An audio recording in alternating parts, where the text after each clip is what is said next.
little kind of like bandana across his face. He flicks out 2 daggers, gets ready in position, says, I was missing, yeah, those horrified faces you made when the knives cut through the skin. Let's see if we can recreate some of those fond memories, yeah? And just gonna creepily stares and laughs in your direction, huh? She is not gonna respond. She's just gonna pull her bow out. Mm-hmm. I'm gonna use the boots of haste to get another attack on this. Boots, excellent. You are now concentrating. Haste is active. Double speed, extra AC, more movement. Let's go.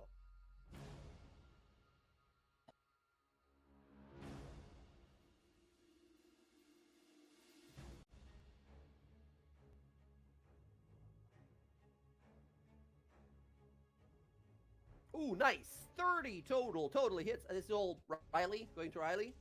Yep. Hell yeah, that hits. Give me damage. Your fire enchanted bow here does some damage.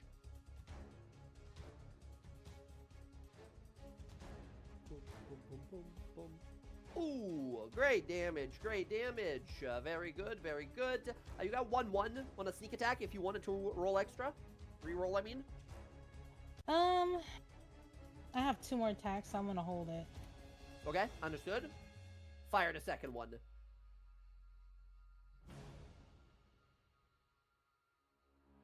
Nice, 28. Very good. Hits. Give me that damage. You tell me when you're using your psychic Gloomstalker thing. Yeah, I might use it, but not right now. I'm just gonna save it. Understood. Fire away. Nice. That's your second. Bam, bam. 2 quick shots. Yep. You have a hasted one and a bonus action still. Yeah, I'm gonna use 1 more attack. Mm-hmm. Oh, I'm gonna use it on that. Yeah, on the crit. Hell yes. Hell yes.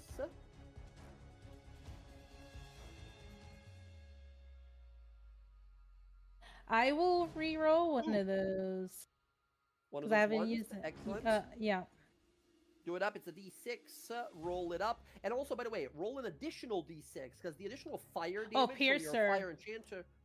And I also get another one from Piercer. And Piercer. So a D8 from Piercer, D6 from the reroll, and then 1 more D6 from the fire damage crit that is not automatically. Oh, nice. Nice. That plus 5 plus 2, and then 10 plus 13 plus 9 plus 6. You do total of 107 damage to him. Bam, bam, bam. 3 shots in the chest. He is immediately bloodied from this. Ouch. As he laughs, 3 arrows into his chest as he vomits blood immediately and falls to both knees as he pulls these out of his body, screaming. Immediately silenced. Whatever taunting he had turns to pathetic screams of pain. As Roxy, you see him fall to the ground, immediately wounded, looking to you with matting. Ooh, beautiful. Any remarks? Is she saying anything, or is this just cold, just taking shots? No noise, no sounds, no words. I think she'll smile and she'll say, "Is this the face you're looking for?" Yeah. Should have killed you when I had to. Pulls out another arrow out of himself. Okay, Roxy, you have a bonus action and about 1 million movement. What would you like to do? I don't think I can hide under, but I don't know how high these boxes are. They're like up to your chest, something like that. They're not that big, yeah? I mean, they saw where you shot. If you hide back there, they won't see you for purposes of attack rolls, but if they just walk around the corner, they're gonna see you there. Yeah, she'll stay there. I don't think she can. If she bonus action hides I'll try, but we'll see, I guess. I can't do anything else with bonus action because I already used my concentration with the haste. True. Give it that roll. Nice, 30. You take these shots very quickly here, where it's less so that you're hidden and they don't see you. They sort of disregard you, looking to the larger, more sort of imposing members of your party. Yep. as you duck off to the side there. Quip looking at you. Mistress, that was amazing. You want me to go after one of the guys? You want him to give a help action against Yes, someone? yes. I will give who's the closest to me? Because I don't want him to get too far. He'll help. Yeah, Bella. Or Bella's Echo, I guess. You point him against an enemy, and whoever hits that person, that enemy, they get advantage. So the guy over here next to Bella. Yeah. I don't want him to get too far from me. Okay, here we go. And he jumps down his pants. So the guy goes, "Oh fuck!" Oh, and starts freaking out. Yep. Excellent, Roxy. I believe that's gonna be your turn. Yep. All right, Sky. It is now your turn. What you got for us?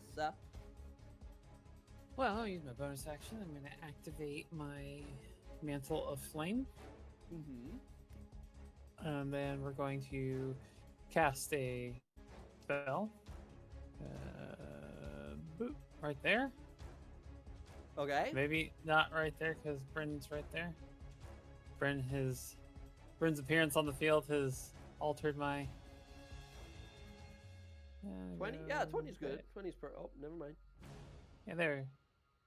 Yeah. Like... Too many people measuring. I can't see. Sorry. There we go. That's 20 right there. There we go. That's good. That looks good. Excellent. And pray tell, what is that strange orb-like shape you're putting over there? Well, the CJ. Fireball. Excellent. Let's do it. Fireball, what level? We're gonna do Fireball at my highest level, which is at the moment 5. A 5. Very good. Five. A 5.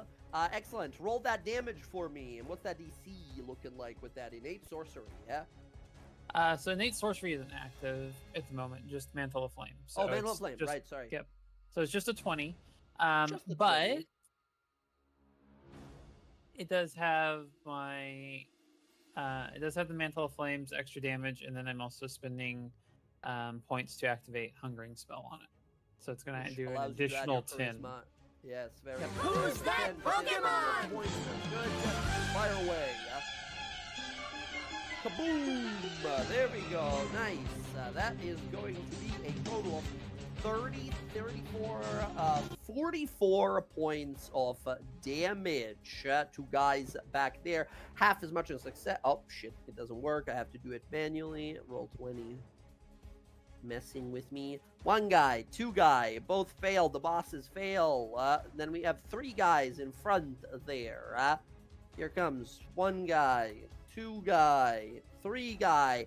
All right, all of the thugs in the front are obliterated by the fireballs. Kaboom! They're instantly reduced to ash. The 2 people in the back, these like tougher looking, these gang bosses kind of, they fail, taking full 44 points of damage and are now bloodied. Very good.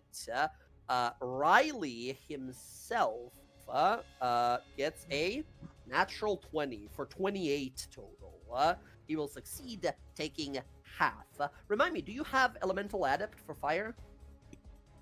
I don't. However, Okay. Riley will be the target of my Elemental Firestone as my single target for the spell. Riley's on fire. Riley's on fire. Riley's also a tiefling, so he seems to take half from fire. That's why I asked about the elemental adept thing. Yeah. All right. Oh, wait. Yes. No, my stuff. He ignores resistance. My stuff. Oh, Yeah, right. Your Phoenix sorcery. Yes. You ignore. That's why I asked, but I forgot. Your subclass gives you that. Very good. So he takes half damage here on success, but also he is ignited. Remind us. It's been a little bit. Remind us what that does. He is on fire, and at the start of his next turn, he takes 2d10 fire damage. However, also additionally, every one of those guys that dies blows up. Boom, boom, boom, boom, boom, boom. So there's one person nearby. Yeah. Yeah. I gotta. God, it's been so long. I knew that. I used to know that off the top of my head.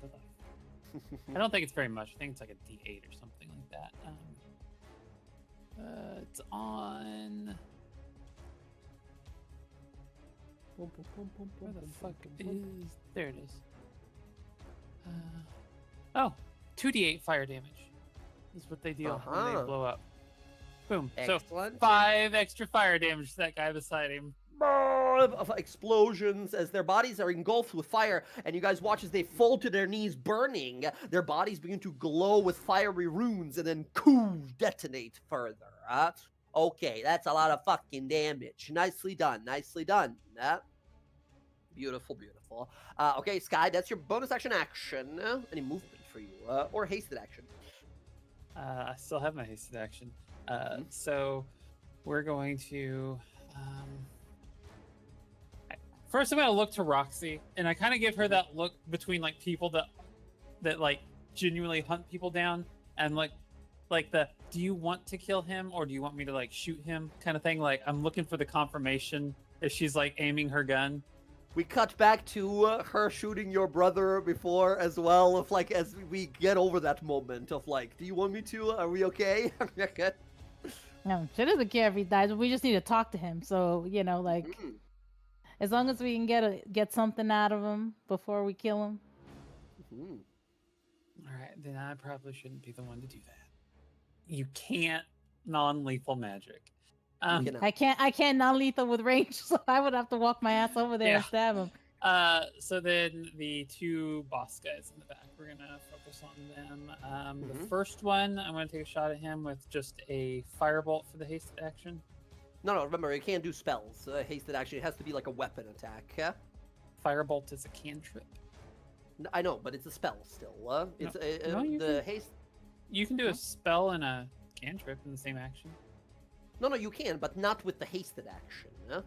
You can do like quicken spell that will work, but hasted action specifies it has to be a melee attack. Or not melee, but like weapon attack. Oh, I thought it could be a cantrip. Okay. That's fine, then we'll shoot that guy. 17. Gun, blam. Ignore the 10 extra damage up top. But right, that is 11 points of just this one in front of you, right?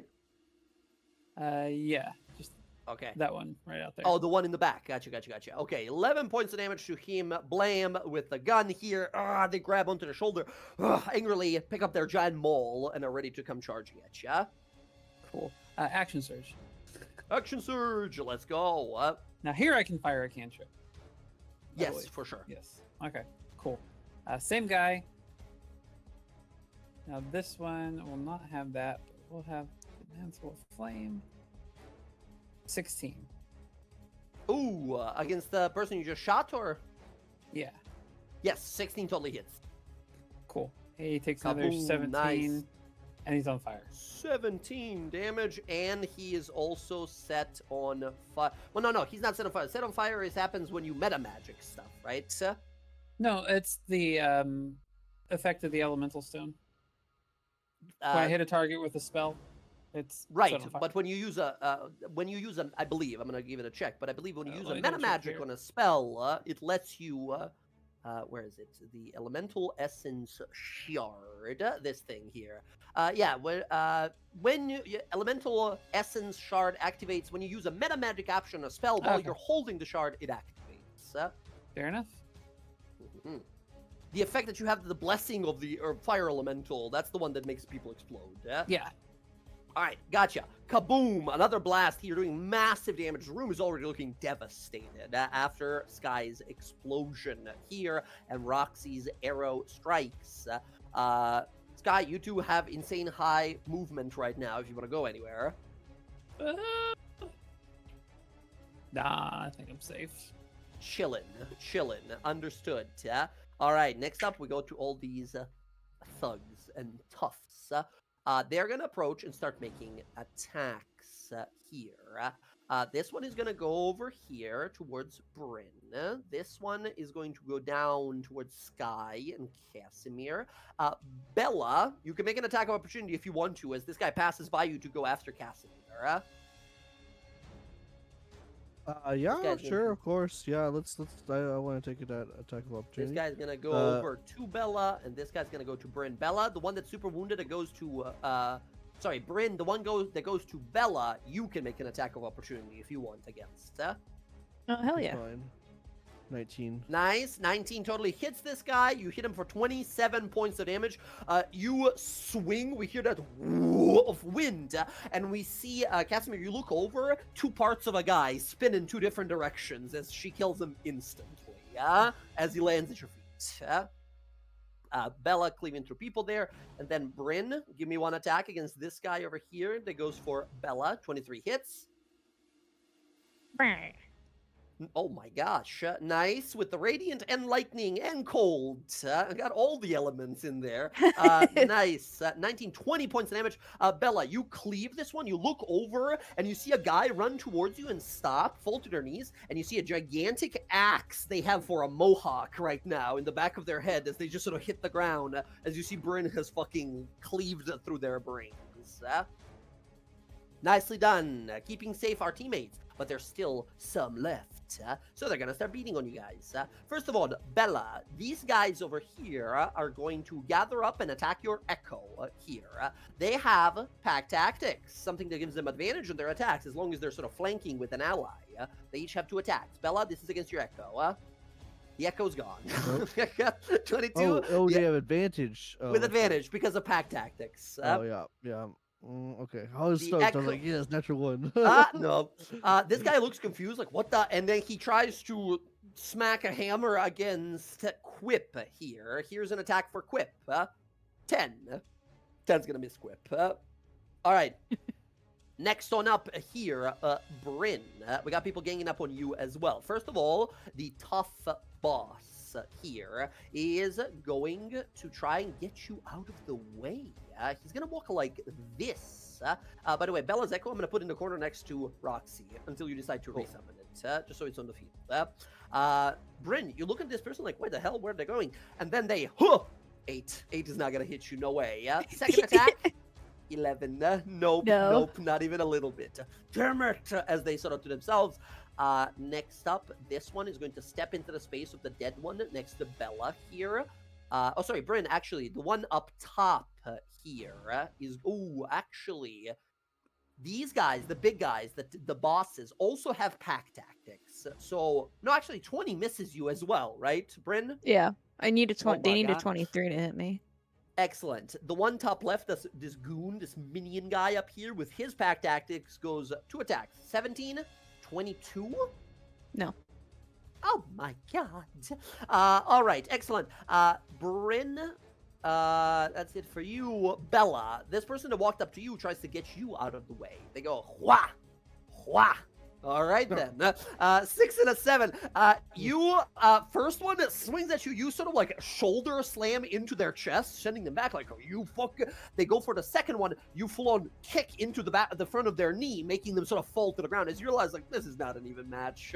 I was fighting like champion of Tiamat on the back of a giant dragon. These guys are not a match for us. Much like previously in the sewers here, where we realized, like, oh yeah, we're kind of insanely powerful in comparison to these mostly mundane things. Okay, that is all of their turns. As Bryn, we now go to you. Yeah, cool. I'm gonna channel Divinity, and I'm gonna add more damage with Elemental Strike. Oh boy. Yeah. Pray tell, Equals... what does that do? It's been a while since we've seen it. So I can imbue my weapon with Elemental effect that's equal to my charisma modifier, which I think is 5. Yeah, so plus 5 extra damage. I'm gonna make it. Excellent. I'm gonna make it. What do I have so far? So I have. that is a bonus action ability. Yes. It's my channel divinity. Right, but I believe it is. Let me see. Bonus action. Yeah, Yeah. as a bonus. So check this out. Minor upgrade for Bryn here. They did this for all paladin subclasses. These channel divinity features that were like, it directly empowers your weapon or gives you some advantage and stuff like that. It all got changed from being actions or bonus action to being a thing that says when you take an attack as a part of your attack action, you also activate your channel divinity at the same time. So this is no longer a bonus action for you, just so you know. When you take an attack, it immediately activates for free if you use channel divinity. Yeah? But does it stay on for the 10 attacks? Because that would be a minute, right? Yeah, it lasts as it did before, except Okay. if it casted an action or a bonus action, now it's casted as a part of an attack, yeah? Which is a minor Sweet. upgrade. So I'm gonna make that. You know what? I'm gonna make it fire for fun. And All right. this guy right here. I'm gonna. So now you I'm have gonna- fire, lightning, cold, and radiant on your attack. All Yeah. right, all right. I'm gonna hit Okay. that guy to the front left of me. You guys look over and you see the colors of Tiamat flash on the axe as she swings. 20 hits. Which one is this? Left guy? Yeah, this guy right here. Left guy, blast away. Oh boy, 34 but- points of damage. Does that kill him? Because I'm gonna Done. smite if not. Overkill Oh, him so okay. hard. Damn. All right, I turn around and I hit the other guy. Once again, it's been a while, right? As you swing at this guy, there's a moment where you swing, you impact the guy, and everything is sort of slow motion here. As you look at your own hands here and realize, like, there was a moment, some days in crazy fight. Hitting these like supernatural things from beyond the realms that were like ancient and all and stuff. You hit this guy, his body rockets and folds inward. You watch his ribcage crush from the strength you exert on him. His body propels some 40 feet away. He hits the wall and becomes like a bloody smear. There's nothing left of the guy. Yeah? As you boom, slam him and realize you have this like incredibly supernatural strength, right? And realize like, oh, these are just like goons. These are just some like criminal guys with hammers. We are so far past that point. You are so far from Stilben now, right? You have come so far. They all look horrified when you fucking paste this guy. And I didn't even smite. Yeah, no, that's just insane, right? As the turn person around and behind hit you, the like, they get ready with their hammer. They put up their hammer to defend. 26 okay? at the... Yeah, that'll hit. 27, they're barely alive. Aw. Unless you Aw. want to smite. Yeah, I'll use a level 1. By the way, is your fire damage applied in there already? Yeah, it just says Oh, elemental +5 strike. elemental. I see. Yeah. Excellent. You want to smite? Yep. Give it a 2d8 or more, should you decide to spell more. Spend No, more. they're almost dead. Wow, 8 with 6 hit points remaining. That's gonna do it. You smack the first guy. Boom! Boom! Just splatters across the wall. You spin around, and as you swing this thing, we see the axe turn like frozen and necrotic as you spin here. Fire, electricity, cold, all of it. You slash through this person and fully diagonally upward. Their body just slides in 2 pieces. Easily. You feel no resistance when your axe cuts through. Oh, Roxy, that guy right there, right? And she points. It's not a mixed spellcaster or anything, right? I'm not sure. I don't think so. He's got some spells. He's like a trickster, arcane trickster guy. Oh, okay. And Roxy, you would know this, we'll say, yeah? What is Alright. this right here? This thing. What is I'm this? going for him. Goodbye. I don't know. Somebody put a fucking crosshair in there, and I have no fucking clue what it means. I did not put that. So. I don't know. I don't know whose color that is. I'm colorblind, so look for the culprit elsewhere. It's Rav. It's Ravs? Okay, Hey, gotcha. he's putting a bullseye on someone. Bryn, you rush up to this person. They are pulling arrows out of themselves right now. Gouts of blood down their fucking sort of like leather armor. Cool. Who the hell are That's you my turn. people? This isn't supposed to how it's going. He's trying to pull the thing out. Bryn, that's gonna be you. We go to him now. Riley the Torturer. He looks over to where Roxy went.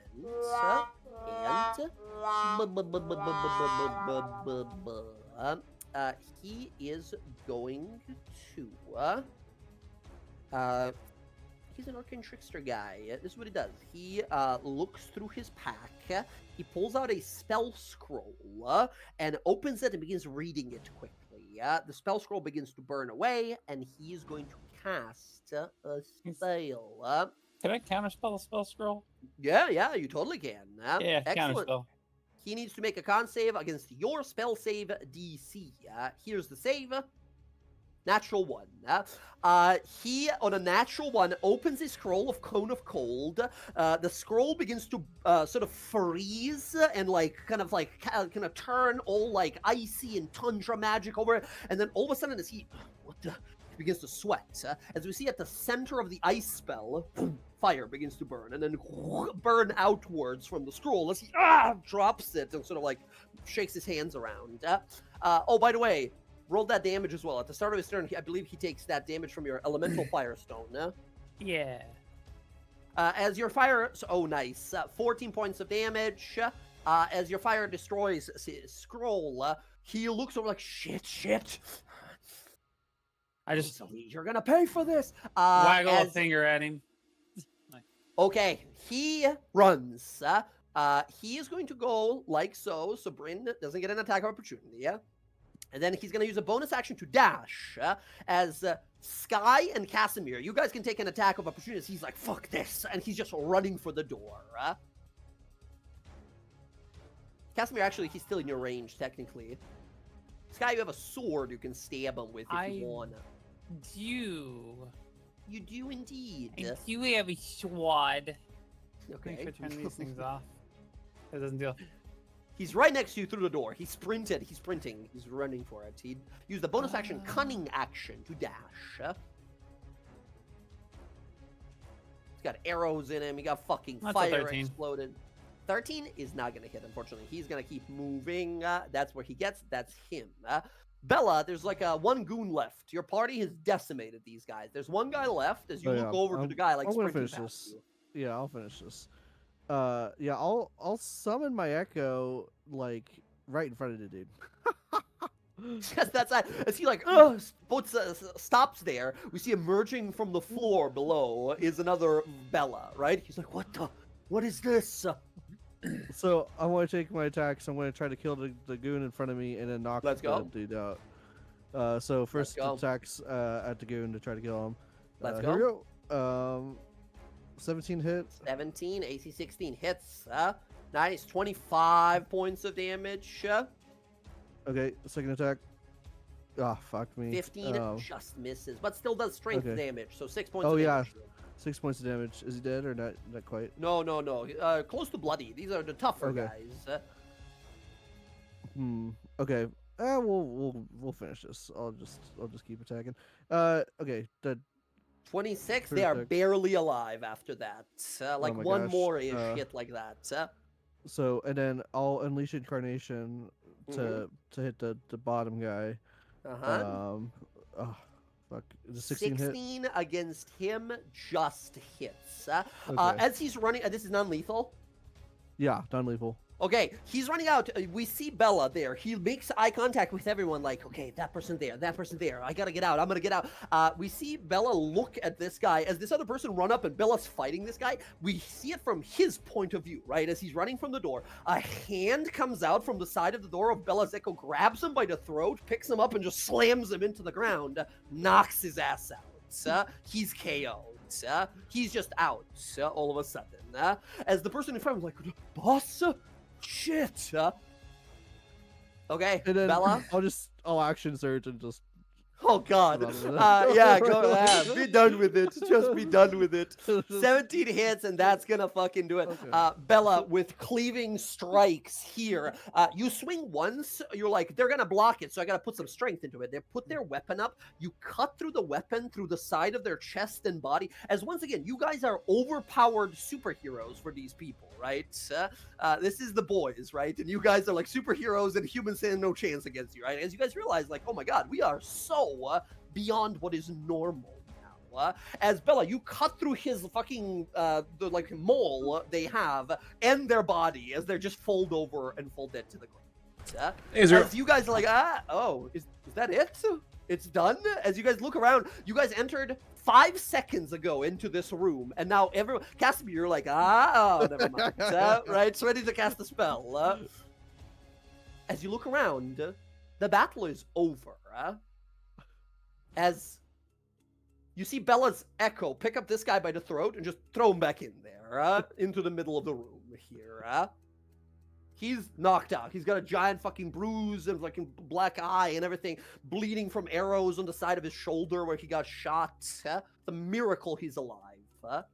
As you guys did all this like prep and spells and everything, you realized like, oh, that was it. Well, shit.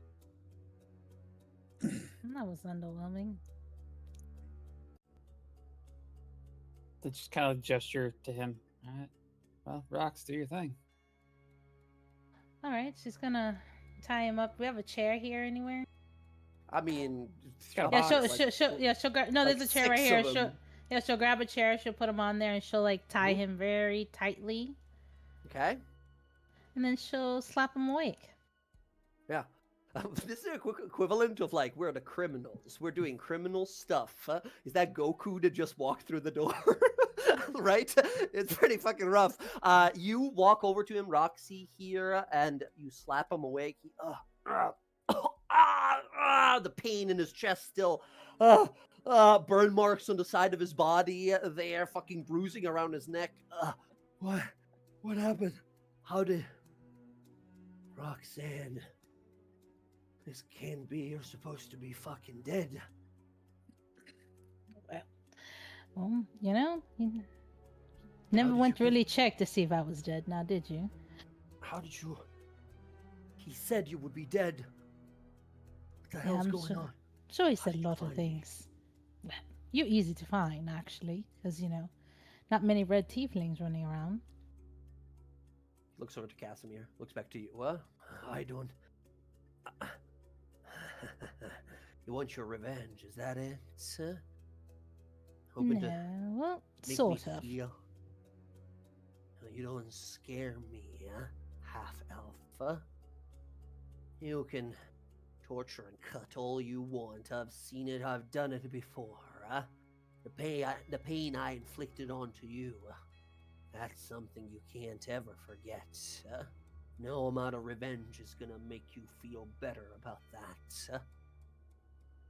You are right, but the answer you should be asking you is: do you want to die quickly, or do you want to die slow? So we have a people here who can heal you. You know, every time you look like you're about to die, just keep bringing you back. And I have gotten pretty good with skinning people alive. So, what is it do you want to do? Do you want to tell me what I want to know and you die quickly, which you don't really offer anyone that you torture anyway? Or do you want to make this painful? Because that is the more fun part.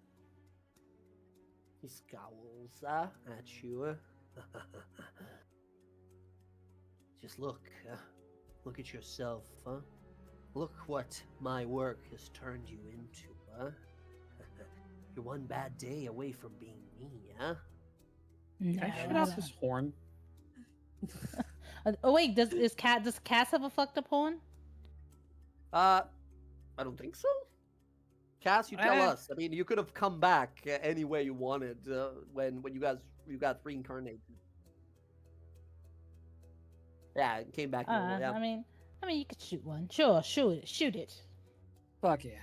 I just hold out the rifle, or not the rifle, but the pistol, cock it, and aim at one of his horns and just blow it off the base. Blam!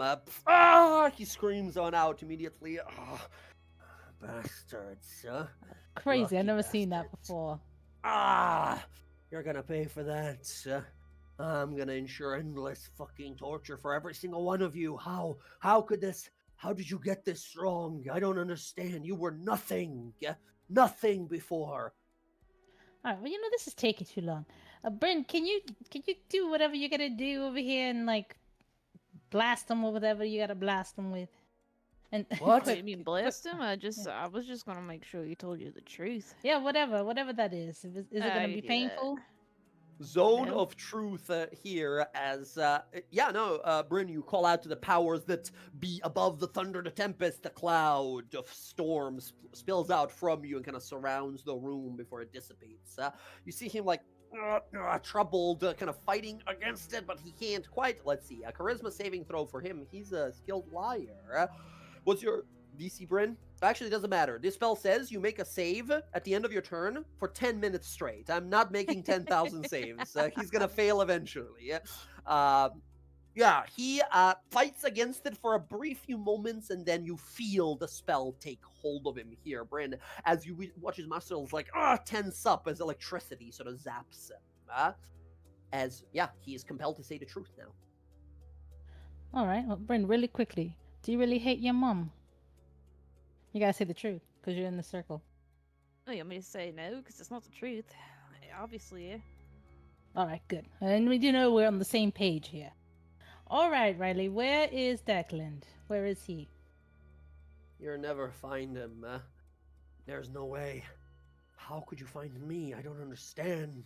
Yeah. Hard to find. How did you get this strong? By killing people, obviously. Bad people like you.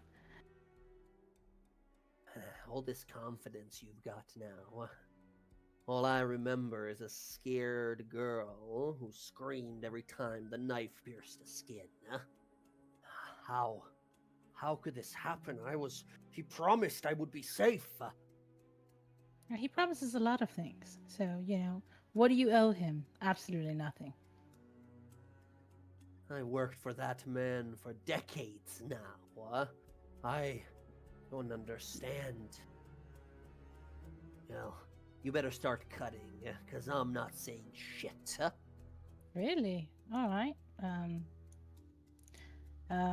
If Quip comes in here, will he get hurt from this or Zone of Truth? He's not gonna get hurt, Yeah. Right. but Quip, he's start gonna eating feel... it. Start eating his toes, Quip. Start eating his toes. She'll take his shoes off. Okay.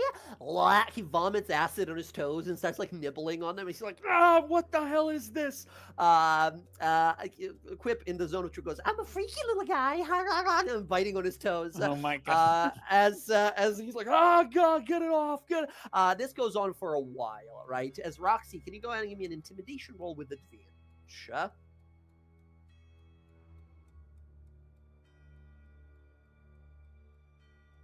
Casimir leaves the room. Gotcha. Intimidation of 22. This goes on for a few minutes until he... All right, enough. I'll say whatever you fucking want me to. Get this bug rat thing off of me. Huh?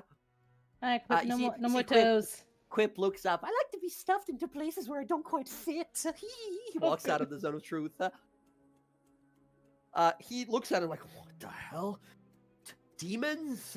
You're working with demons now. How far you have fallen. Right. He's pretty cool. You can't be making fun of demons. Not all of them are bad.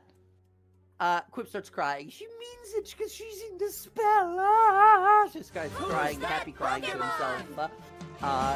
Riley looks over and says, all right, I'll tell you whatever the fuck you want to know. Just get that thing away from me. All right. Well, where's Declan? Hurry up. I don't... It's not that simple. He's here in the city, okay? He's been here for a very fucking long time, ever since we left. Ever since you died, or were supposed to, maybe. We left long fucking time ago. We came here, started expanding. He got called back in by the clasp. He went back in to meet with this leader here. I don't give a fuck about their politics or however this hierarchy works, but I do well for myself. I grab few people, make them squeal. That's what I wanted. None of this clasp shit, huh? Oh, but the class is trying to kill... Yeah, the class was trying to kill him. Literally has a bounty for his head. That doesn't make any sense. He raises an eyebrow and says, ha, you don't know, huh? Stupider than you look, redhead, huh? He is the clasp. We came here, and he replaced their leader. Some Shen guy here. Here's the big truth, Rosalie. Yeah. You've never known Declan. Declan is a changeling. Oh. Roxy, the moment immediately as you recall going to class, talking to a spiraling Shen, all those times, him turning into the kid that you saved back in Western, everything, all of those memories, as you realize, like, oh shit. So he's known the whole time? He made sure, he promised me that you're never gonna find me, that no one is ever gonna find me. I'm gonna be safe here. How did you... And his eyes go wide. He sent you to me, didn't he? He threw me under the wagon. I mean, yeah. I mean, he's leading me on a goose chase, chasing all you down. You, Loam, Joffrey. Thorm's already dead, by the way. But here I am. So I He's have to getting kind of rid of take your all of head, us. you know, because that's what he wants. He's trying to get rid of all of us. I've done everything he ever wanted. The blood on my hands is only his by command. To all I've done for him, no honor amongst killers. And you see him like losing it. Like he's like kind of like staring into the distance, thinking of like how could he do this? So, are you gonna make me look for Geoff and Loam too? I mean, like, this is... Don't you want to, like, get this over with already? I don't know where they are. I don't know what happened to them. He told me that both of them stayed behind. You probably got rid of them already, yeah? He needed me. I've tortured so many for him, extracted information. That's why he kept me. And now he sent you to kill me. He's playing us both. Let me go. I can be an asset to you. No, I already have people here who are very helpful to me. I don't need you. And she's gonna cut his head off. His head flies off, boom, boom, boom, boom, rolling on the ground. Roxy, memories of a dark basement, a cell, chains wrapped around your wrists, knives and whips, a torture you endured for a long, long time. As all of it flashes before your eyes, as his head hits the floor, what do we see on Roxy's face? We, the audience, right? When the party looks to her, when we, the audience, look to her, do we see a look of like, finally, after all this time, or is there still nothing? Does it feel like she's accomplished anything or nothing? Yeah, you see, like, her shoulders relax a bit. She looks like a little bit not happy, like, not that happy he's dead. I mean, happy that he's dead, but happy that it's... Some of it is already almost finished. Just a little bit more to go. Well, that's 2 down, 3 more to go. And she's gonna pick up the head and put it in her bag. Huh? I don't think we need anything else here. Just his head, right? That was the last of it. You already got everything else, right? Yes. You look around. Yes. There's like boxes and crates filled with weapons. This seems to have been some sort of like a smuggler's den. You see a bunch of art pieces on the walls. Each of these art pieces is easily anywhere in the range of 100 to 1,000 gold. Who knows where they were stolen from? All right. Are these like people stolen art? Do we want to give them back to people?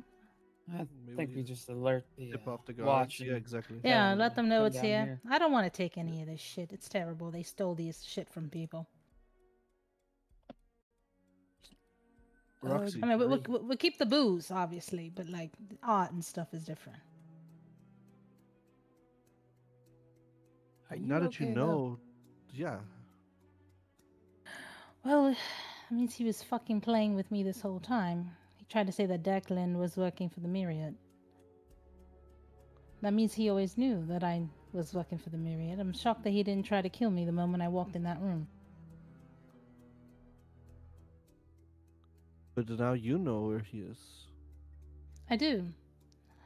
But we have more important things to do, and I can always deal with Declan. He's not going to leave the city if he's running the city. He's going to stay here. Finding out where my sister is, and possibly my bitch mother if she's here with him, her. But again, we got what we needed for. We gotta go and get the things that are more important.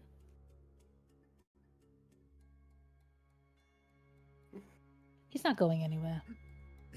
You sure? You're important too.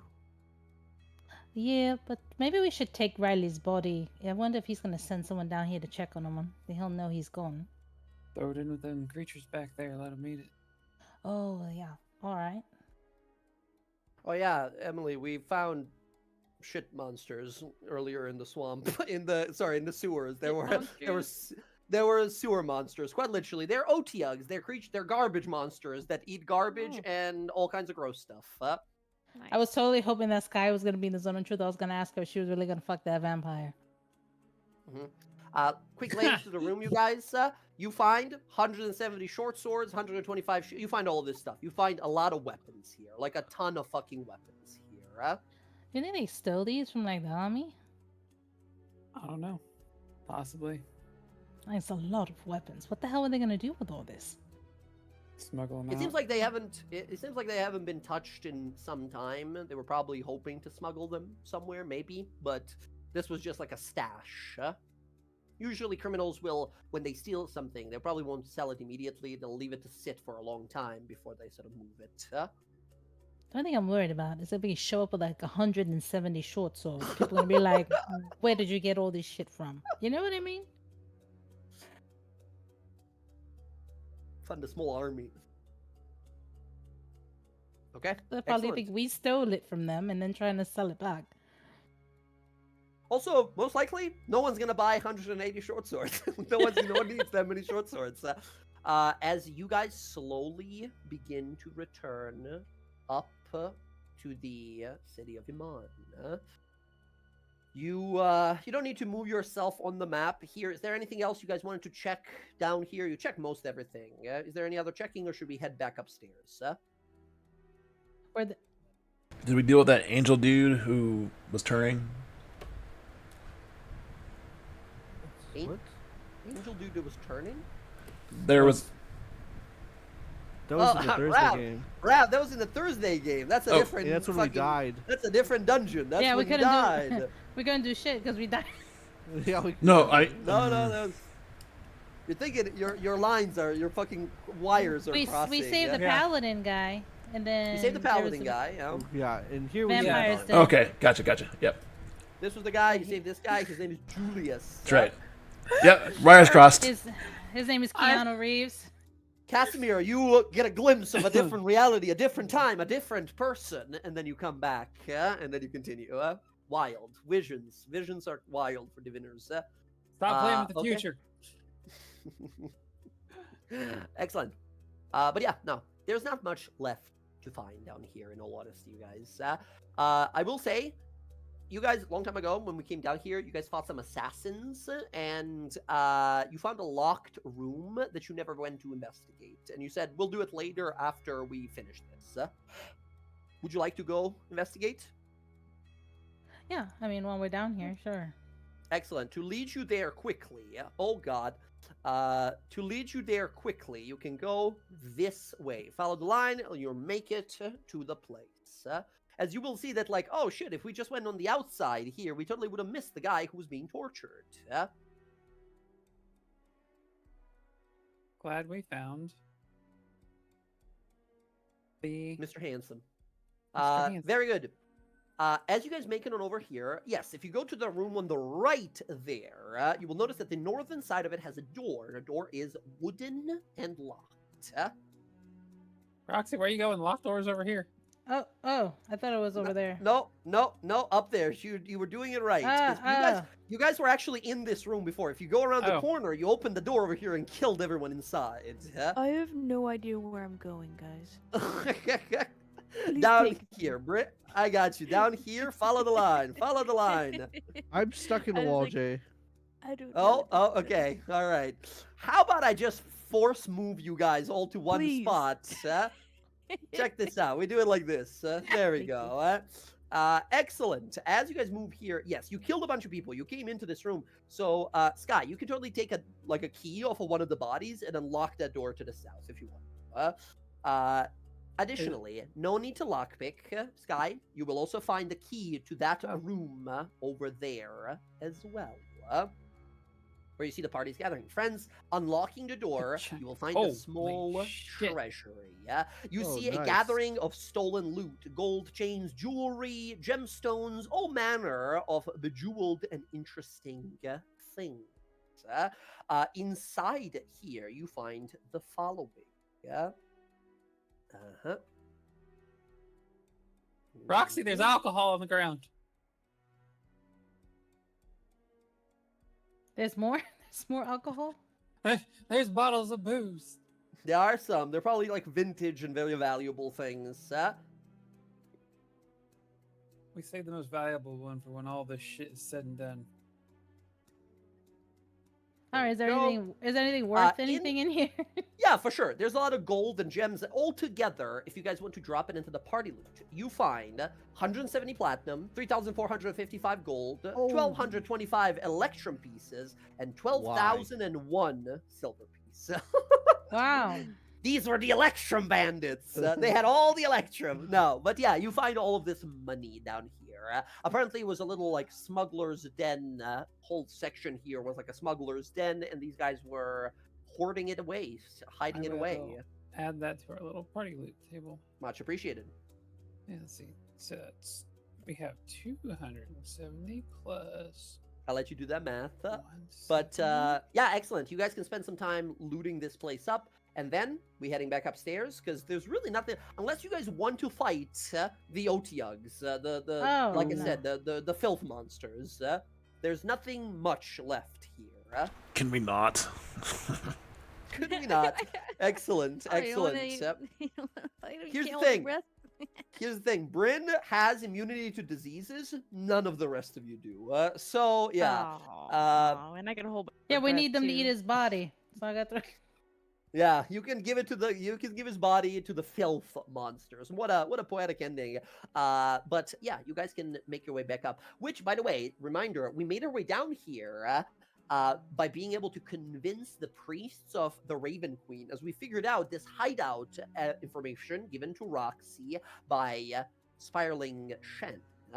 That he's hiding out in an old, abandoned part of the catacombs of the sewers here beneath the cemetery district, which is being kept charge of and taken care of by the priests and clerics of Raven Queen. They didn't like you guys being there much, but we were able to convince our way in. And now we're able to make our way out. Were there any like paperworks or things like that looks like Riley wrote anything on? You do not find any diaries or rooms Or like any anything in like his that. pockets, any like notes or anything? No notes, but you do find some treasure, let's call it, on him. You find 2 spell scrolls, and they're both extremely valuable. You find a 6th and an 8th level spell scroll on him that he never got a chance to fire off. You find a spell scroll of Circle of Death, a 6th level spell, and you find an 8th level spell scroll of Maddening Darkness. Here you go, Casa. I don't know what this shit is. Thanks. This one looks cool. He'll look it over. The death. She'll look at the circle of death. You look it this over? one looks cool. I don't know what it is. You look it over, cast him, and go, holy shit. As you see, yeah, some extremely valuable spell scrolls. As these guys were some, powerful smugglers. It's not easy to get. Like an 8th level spell scroll, there's a handful in the whole world, right? 9th level spell scrolls, you can count them on your 2 hands, right? So on all of your fingers. Extremely rare. And these are all like dangerous spells. I'll leave it to you to look those up if you want to, but Circle of Death, I think I've used that against you guys so far in the campaign. It's a giant circle of necrotic damage. It's like a fireball, but in like a 120-foot radius, and it does necrotic damage. And then Scroll of the Maddening Darkness is a giant area you make. In fact, I'll click it for you guys to sort of see what it does here. 8th level spell, concentration for 10 minutes, you make a 60-foot radius of darkness, and anyone who's inside the darkness, when they start their turn in there, they make a save or take 8d8 psychic damage. Extremely fucking powerful spell.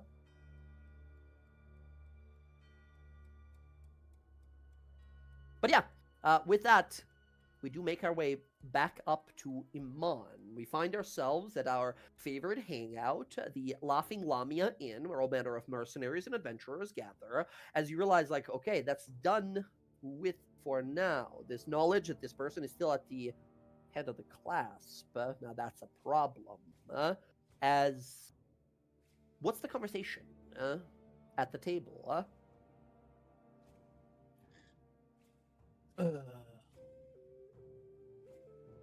We really just liquefy most of those people?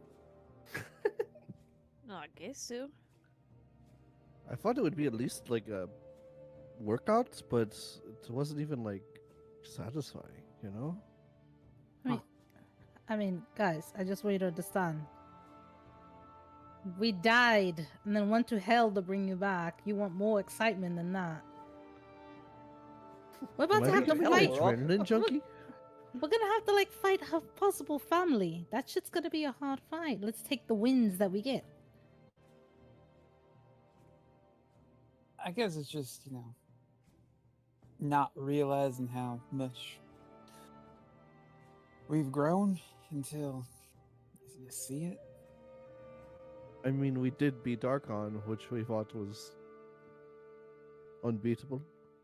Yeah.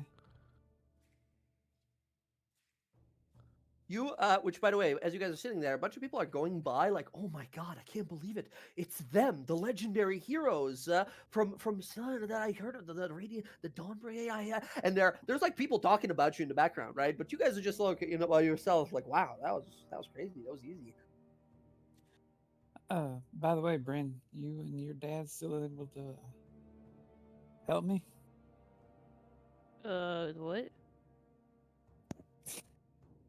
God, yeah, that's right. You and your dad were going to help me with a commune long ass time ago. It's been so Sure. long. You don't remember? You said Less that you were than gonna 24 help us. hours ago in game. Come on, Bryn, it's been less than 9 hours since you said that. Oh, okay. You know, sometimes I just forget stuff when I get hit in the head. Bryn didn't get hit at all. No. Yeah. Excellent.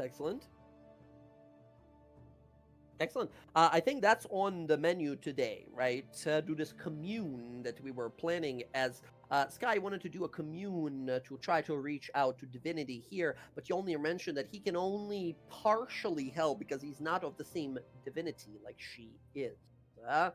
That said, you guys can totally meet with him. He's off the shore, off the edge of the shore of Iman, hanging out with Captain Deadlock. Two of them seem to like really kind of like hit it off. They're kind of like buddies, so they're like hanging out. They're all about the same things. They're about like freedom and the winds and the seas and movement and stuff like that. So they're kind of like all right, we can hang out. They're gonna like share adventuring stories. Pirate dads. They get married. And then you have... Yay, you'll be my sister, my stepsister. Woo! You see the two of them hanging it out for a while. As you guys make it back to the ship, we see the party there, or whoever wanted to come for this. You see Yolnir, my daughter, storm within you. I sensed as you were approaching, you and your friends. Captain Deadlock here for kind of gives a little tip of the hat to everyone. Says, "Mighty fine seeing y'all back here, daughter. Welcome back. I hope your days have not been too exciting after everything you all went through." Yeah, but Please go Dad, after do you the have like a cruiser. place I can go and stuff that I can like clean up really, like if it gets messy, that I could clean really quickly.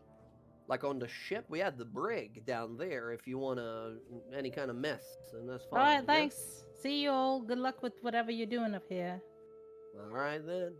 Don't mess as up you the scrolls. I'm just gonna like try to get as much skin that we need for the scrolls as possible, and then I want to throw the bodies off the ocean because I didn't want to take them. I didn't want to like leave bodies in the city.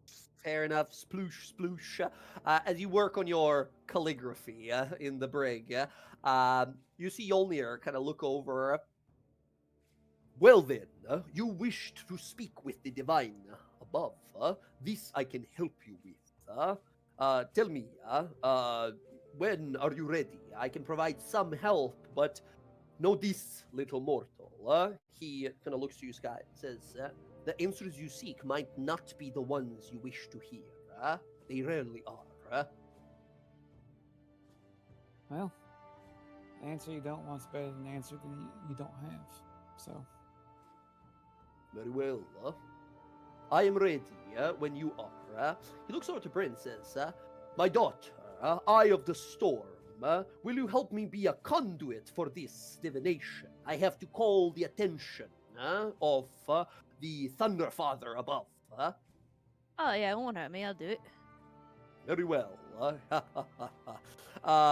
Excellent. He starts holding his hands out, and you see his eyes begin to crackle with lightning. He says, storms above, seas below, Lord of Lightning. As he begins to, you watch the dark clouds begin to gather. Thunderstorm begins to sort of rage above us here. Heavy rain begins to pour down. Bryn, as you stand there at the center, he holds his hands out. He says, my daughter, be prepared. You are about to act as a mediator between the Lord of Lightning and your friend here. I shall summon the storm into you, and you must guide it to your friend's heart without killing them to death electrocutionally. What? Don't die. Let us begin. As he summons down a lightning, you watch a gigantic bolt of lightning hits Bryn.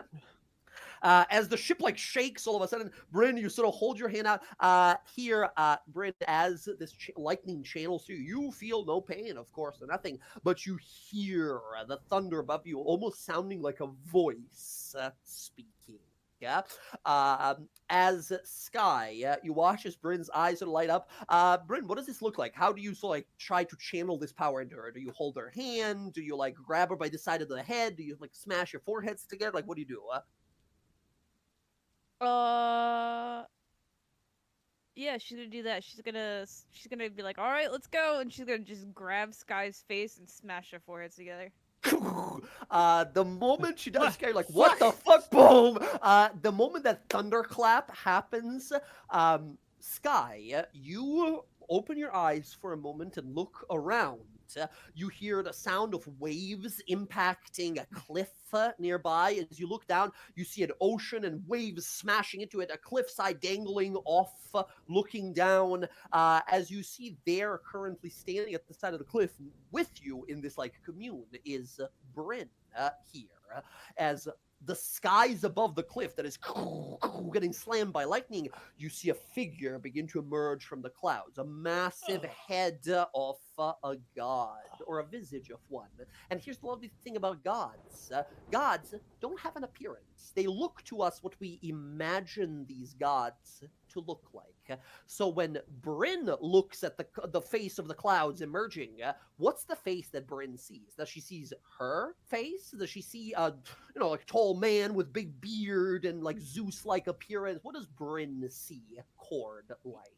Yeah? So she sees him as like an heir genasi, very similar to her father being like Goliath of origin. And then, but yeah, very, very Thor-like, broad, big, bearded, lightningy. But he would have the hair and beard of wind.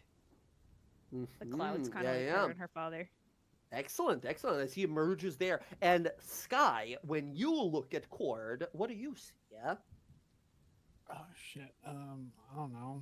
It's Cord. Zeus, right? Zeus. I don't know. Angry Viking man with a big hammer, like the most generic like church going explanation of what Cord looks like, right?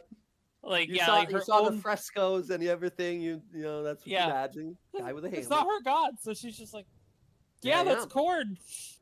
You see as the face emerges from the clouds, as tall as infinity itself, towering over you, thousands of feet tall. His head looms down towards you. You see in his hand now he holds that hammer. It looks like a throwing hammer, like a light hammer type of weapon for him, like a Thor's hammer, right? And you guys remember Yolnir having it, and it was like a 30-foot hammer that he had on his back. Yeah. As you see his hammer is returned, he looks down to you as without words his mouth opens but no voice comes out. Instead,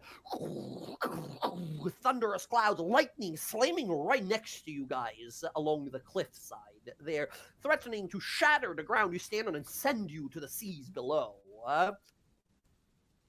Sky, you look over to Bryn like, oh god, is this it, right? As you look up, what do two of you say or ask or do? The ritual has begun.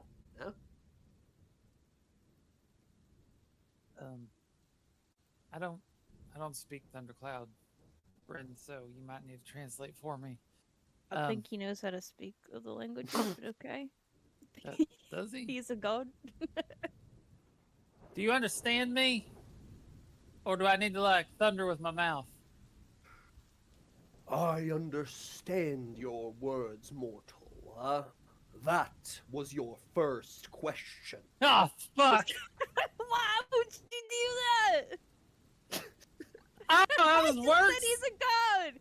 No, I said he's a god! I said he could Where do you realize this is definitely a little bit of, like, insulted, right? That's why, like, usually that might not have been the first question, but he's like, do I understand you? Yes, I do. That's your first fucking question, just for that. So, I told you! Wow! Wow! Alright, thanks! Right? Alright. Okay, look, I'm sorry I spoke out of turn. I don't know how this stuff works. Realistically, I was hoping that they might be able to, like, get me in touch with the one that I do pray to. So I'm just gonna wing it. Can you ask another god a question for me? And hopefully that doesn't count as, like, one of my questions I actually want to ask. He stares down towards you, and you see him sort of look across the distant waves here. Says, me and my siblings lead very different lives. I see within you the spark of gold, the scales of balance. You are one of her children. Specks of light she left behind. I have no means of talking to her on your behalf, nor are you strong or mighty enough to request such a thing of a god. Reach out to her with your deeds, with your beliefs and your ideas. Who's that Pokemon? Live what she imagined to be true, and she will reach out to you instead. Yeah, no, I get that. I understand that. That's what everybody says. That's usually how it goes. I just need help with a path. Right? Maybe you can answer that question for me. Right? How do you judge someone on whether or not they need to live or die as punishment for the actions that they committed? You see his In eyes my mind, narrow. In my mind, I see someone that has done something very terrible, and I think they need to die. But that might not necessarily be the right thing to do. I'm trying to figure out what, between both those situations, is the correct thing. Does my sister die by my hand, or do I take her back somewhere and let people have the justice that she probably deserves to have by their hand? by being prisoner or executioner. Yas! He narrows his eyes and again looks across. He was sort of looking across the waves and turns towards you. He looks to you, Bryn, here. Says, Child of storm, blessed by wind and thunder. I know what my answer will be. What advice would you give your friend? She cares a great deal about your opinion. I'll tell you right now, Sky, he's gonna agree with you. So, I don't think that you're gonna get the answer you want from him. And I think that your god that you belong to, who made you the way that you are, she's the judge of justice. She would want answers to be served with due process. As much as I'd really love to kill her in you. And probably Cord would agree. See, Cord kind of the image of Cord in the clouds kind of turns, says, the storm child speaks my truth. And your truth, and the truth of the gods for the question you pose is different, every single answer, a different one. I am Lord of Storm. I wish to see those who believe in what I believe in prove to the world their strength, grow their might, so they may use it to make the world better. Better in any way they see fit. And yet not destroy those without power. Your might that you have earned so far is the decider. Should you be stronger than this one you seek? Should your wrath towards them be too great? Let your passion decide in the moment. But Stormchild here is right.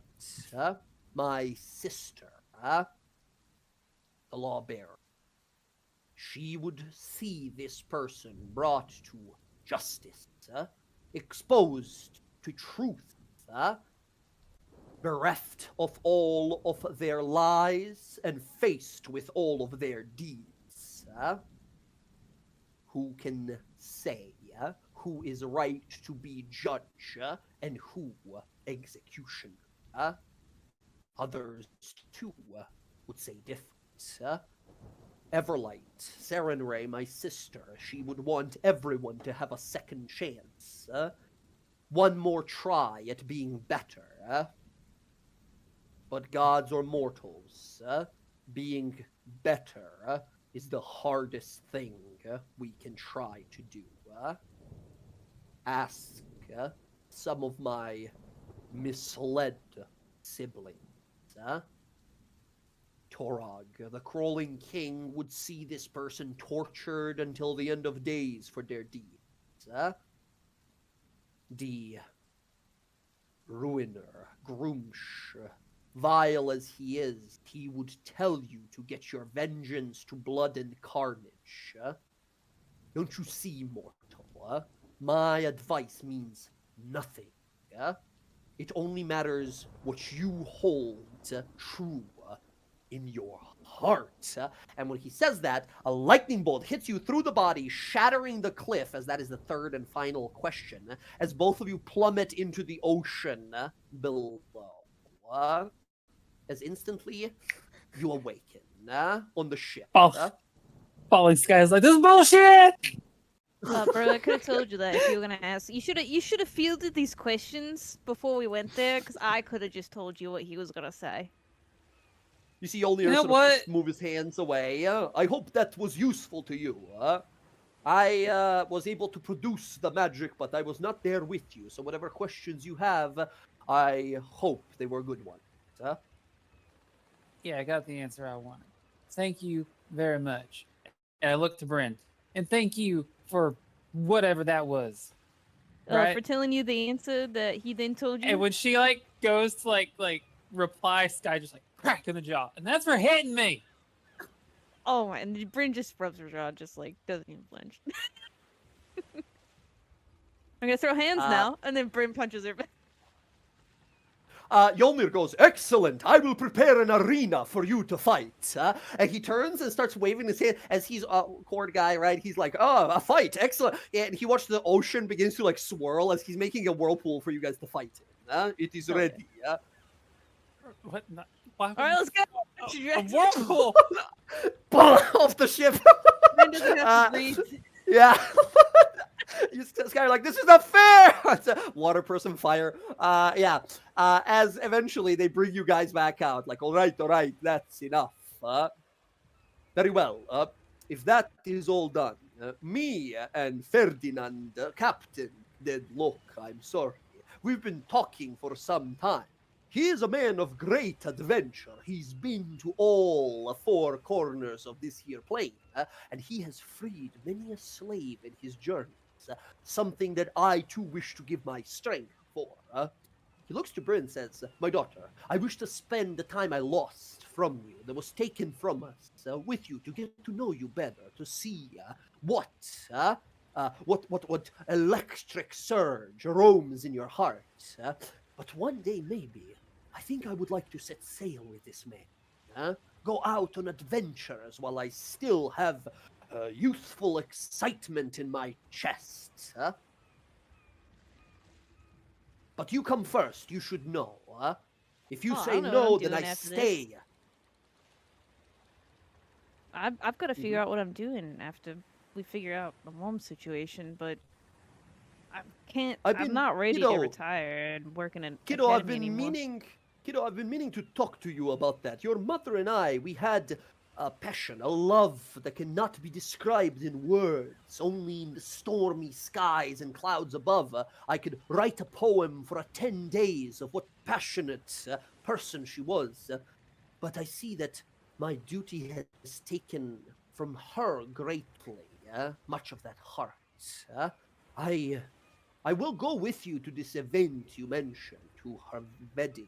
But you should know that both her and I have spent a lot of time apart, your whole life apart.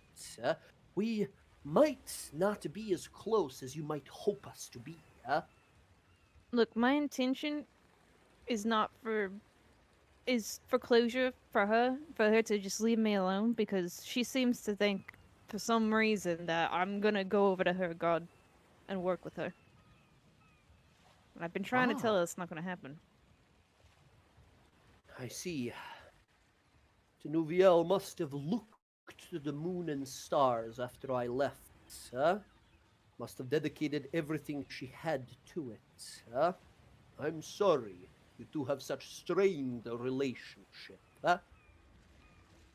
Perhaps once I see her again, we can speak again as a family, Maybe, yeah. I just want to be left alone by her, because, ran away as a kid and she didn't really seem to care, so... It's complicated. You are a child of storm and stars, so I understand her wanting for you to achieve great things as a priestess of the moon, but if it is not your path, then the wind blows the other way, whichever way that is for you. I will speak to her, but I cannot promise you anything. I owe that woman so much.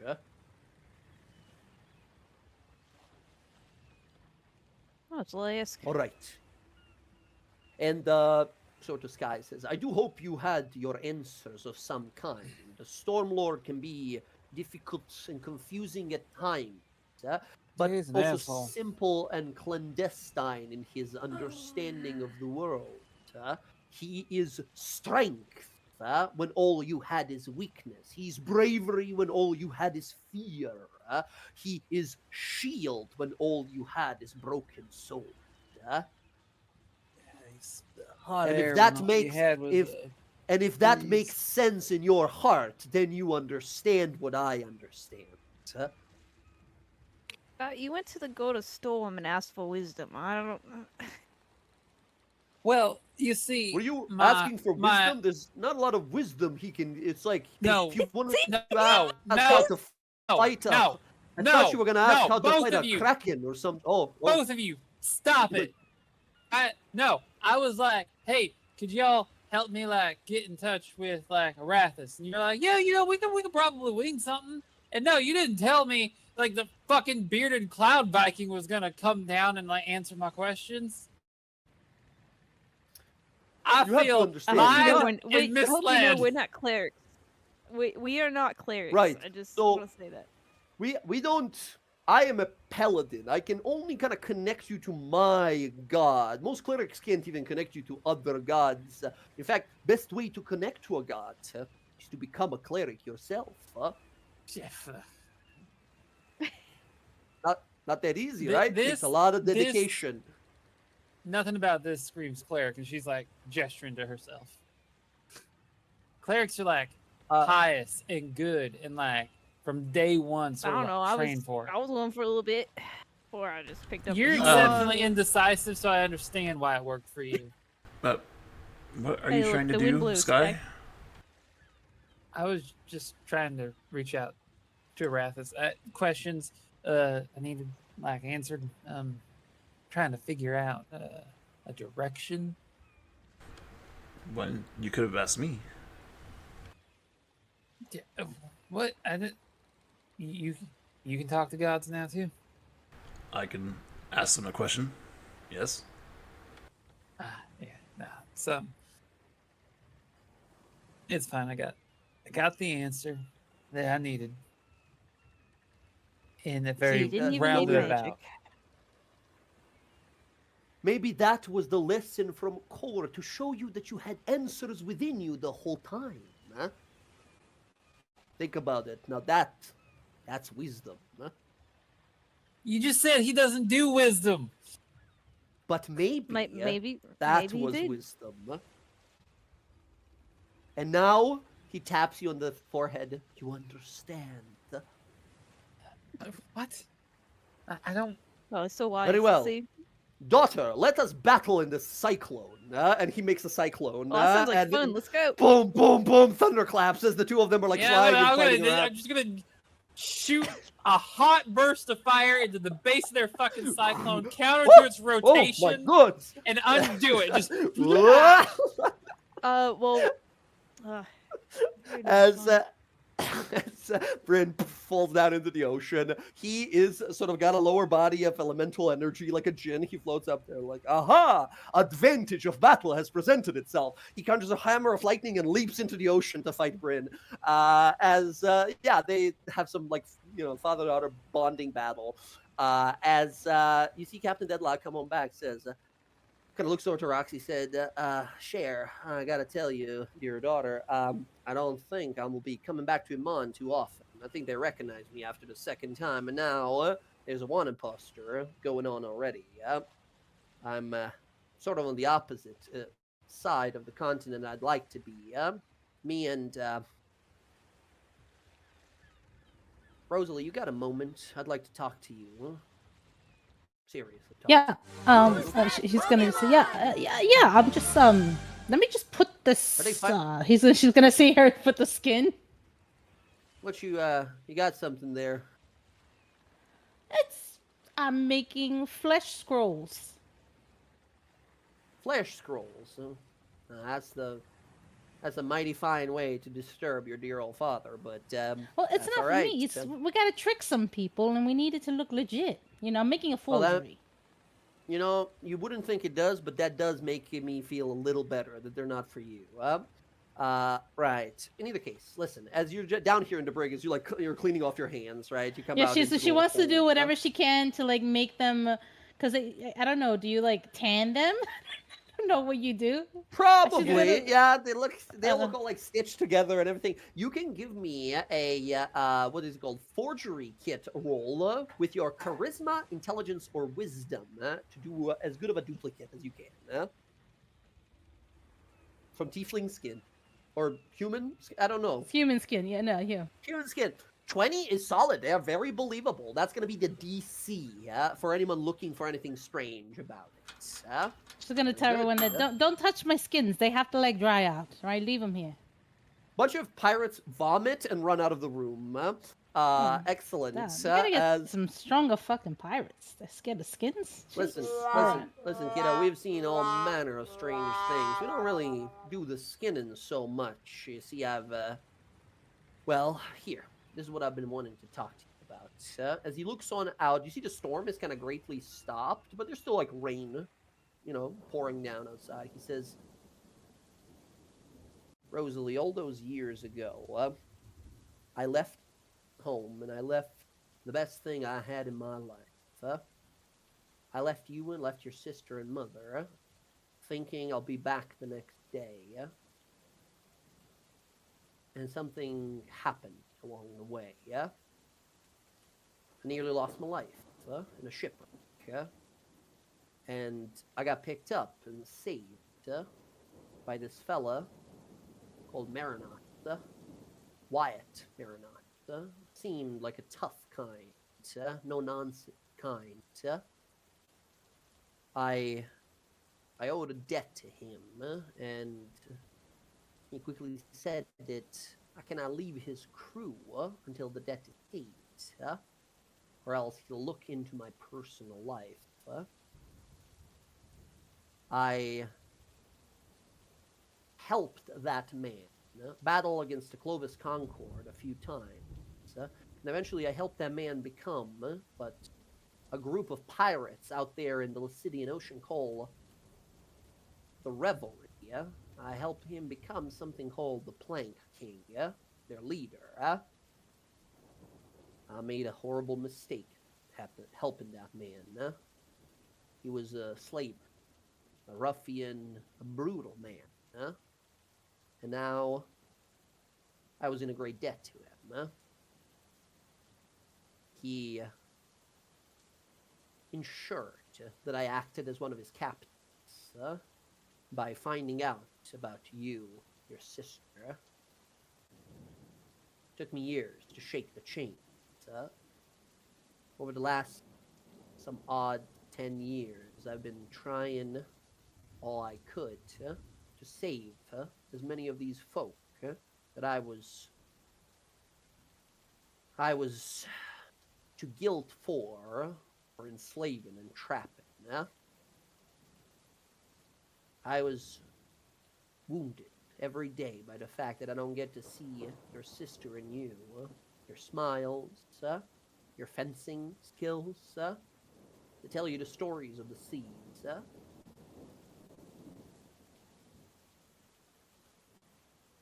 But I'm ashamed to say that I chose to keep breaking those chains rather than break my own and come back to you all. I keep thinking to myself that if I came back home early, none of what happened to you would have happened. I'm sorry, Rosie. I was a bad father, and I'm still a bad father. What I did, I agonize over, but I don't regret it.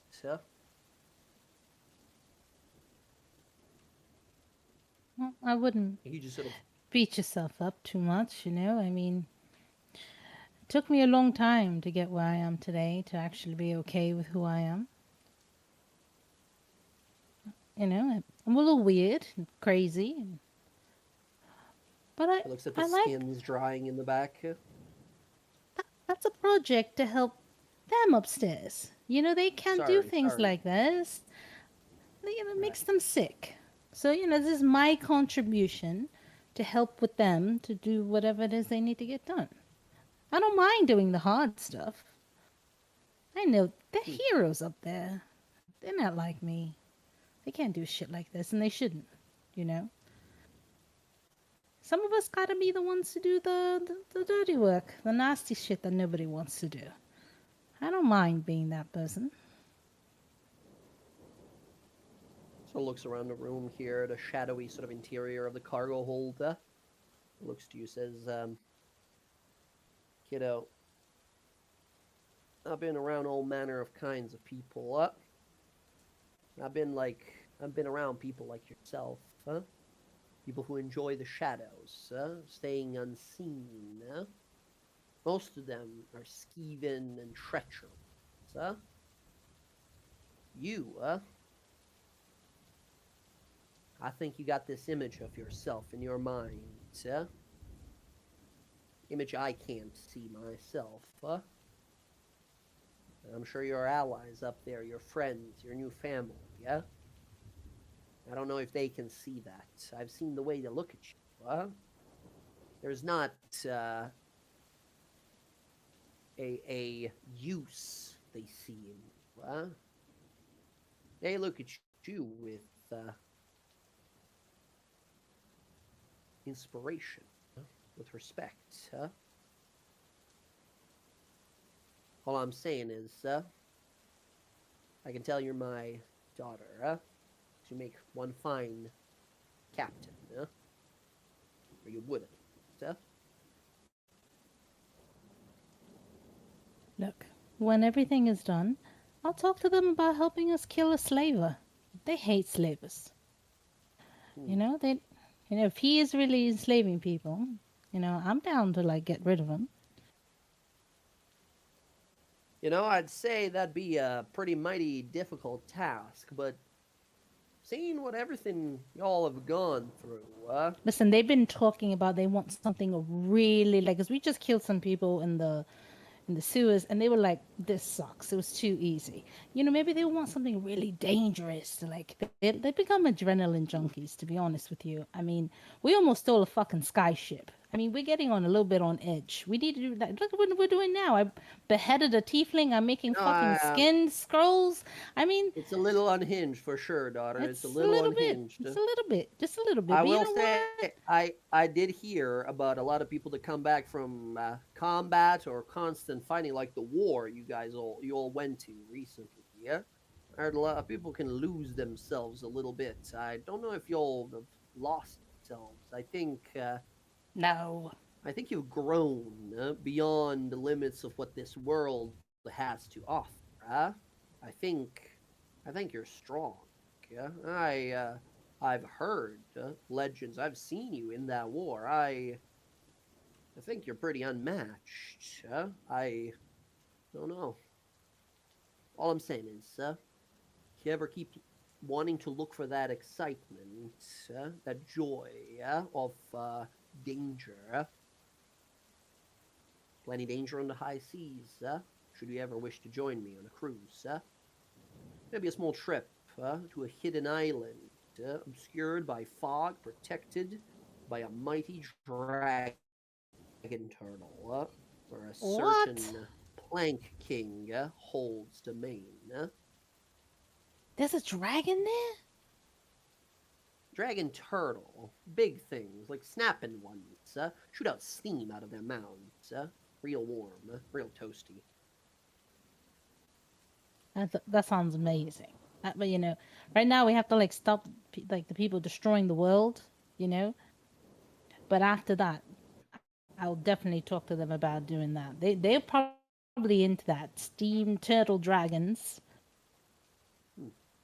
Is it possible that we might have to fight the whole fucking island to get there?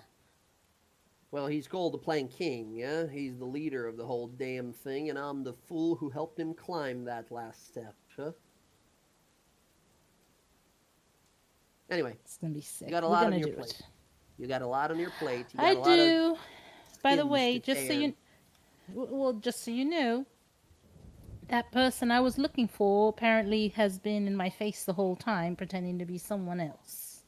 So that means Belle is somewhere in Amon. Possibly Mom is there too. I know you don't want to be in Amon because, the wanted posters. You don't know how to turn yourself into someone else, like with disguise or something? Never been a magician, huh? She's gonna turn herself into him. That's mighty something. All right. Picked up a few wizardly skills yourself. Yeah, Jenna taught me some of it, and I'm gonna look for them. So you don't have to go to Imon, but don't be too far because They can't travel on their own. They don't know how to do what we can do. Right. We're just out here spending time waiting to see. I'm sort of docked, moored right now, I guess, waiting to see if you need anything. I know last few weeks and months have been very, very turbulent for you and your friends. I'm just hoping to pay off this life debt I owe to you, kid. Oh. That's all right. You know, I mean, make sure you show Bryn's dad a good time. He looks like he really wants to have fun on the seas. But remember, he's a paladin, so like, I thought I don't that know. as well. I don't know how he aligns. I thought it might be complicated, but I was asking him about it. I was like, "What are you a paladin of?" He's like throwing people really far away. Yeah, I was like, "All right, that's a bit of a weird one." He said he's all about like punching people and lightning and stuff like that. Doesn't seem like the usual kind of like put your hands in the air, you're under arrest kind of paladin. Yeah, I mean, Bryn used to be like, hey, let's go talk to this person, and now she's like, let's kill them and steal a ship. And so, it's like that fury runs in them. It's pretty fun, actually. Just gotta ride it. Just gotta ride the storm. Don't ask questions. Just be like, sure, let's do it. Right.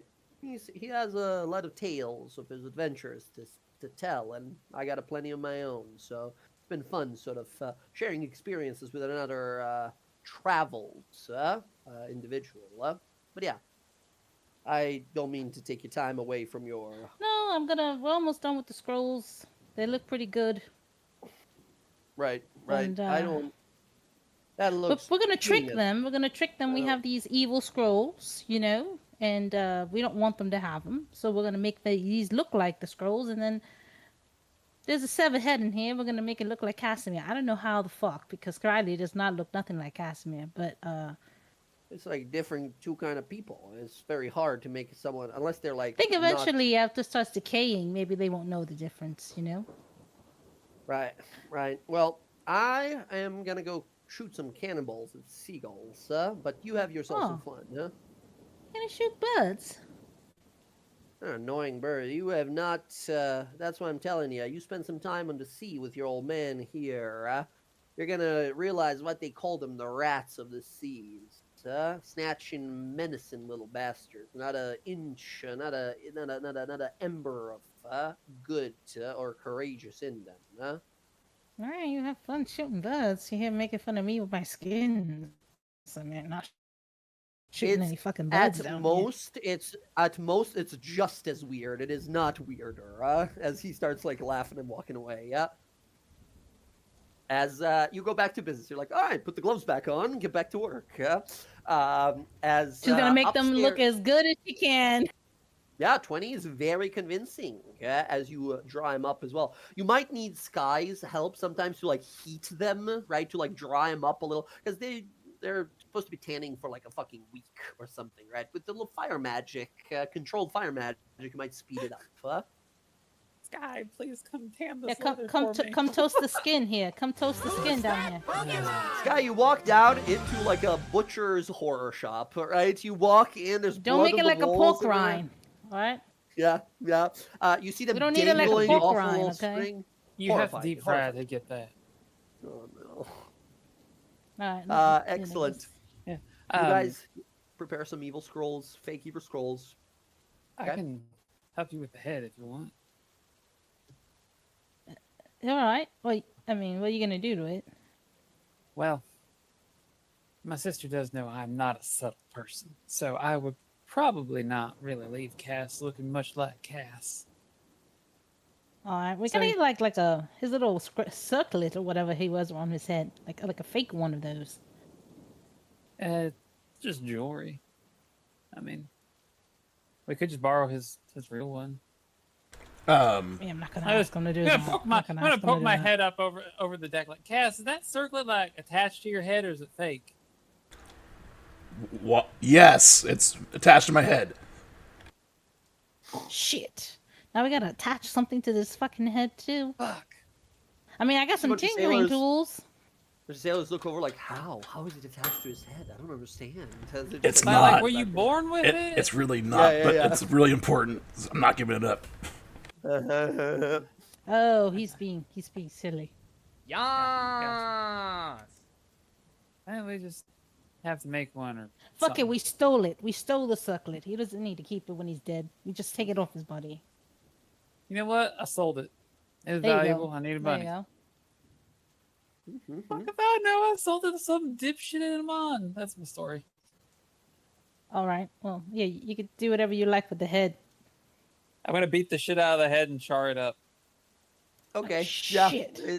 It looks like a mangled, burnt mess. It looks horrifying. There you go.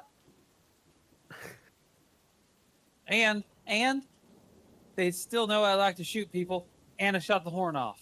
Yep, there you go. Perfect. Yep. These pirates are probably like thinking we're crazy. Yeah. Well, Again, we're not exactly sane, Roxy.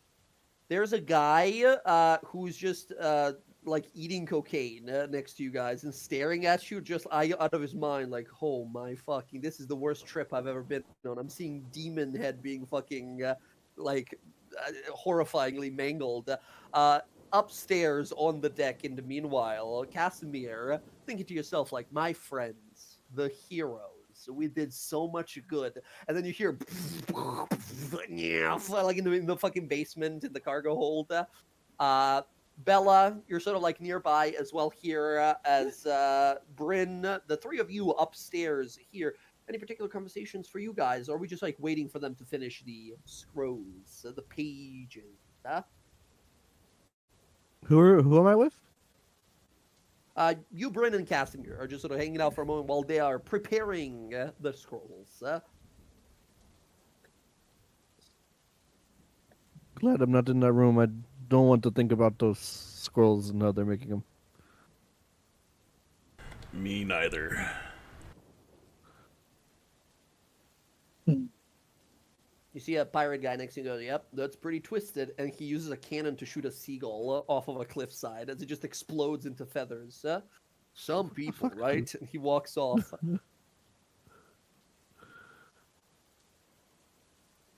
As you guys spend So some into the time- yeah. Sorry, go ahead. Oh no, I was just gonna say so into the lions then, huh?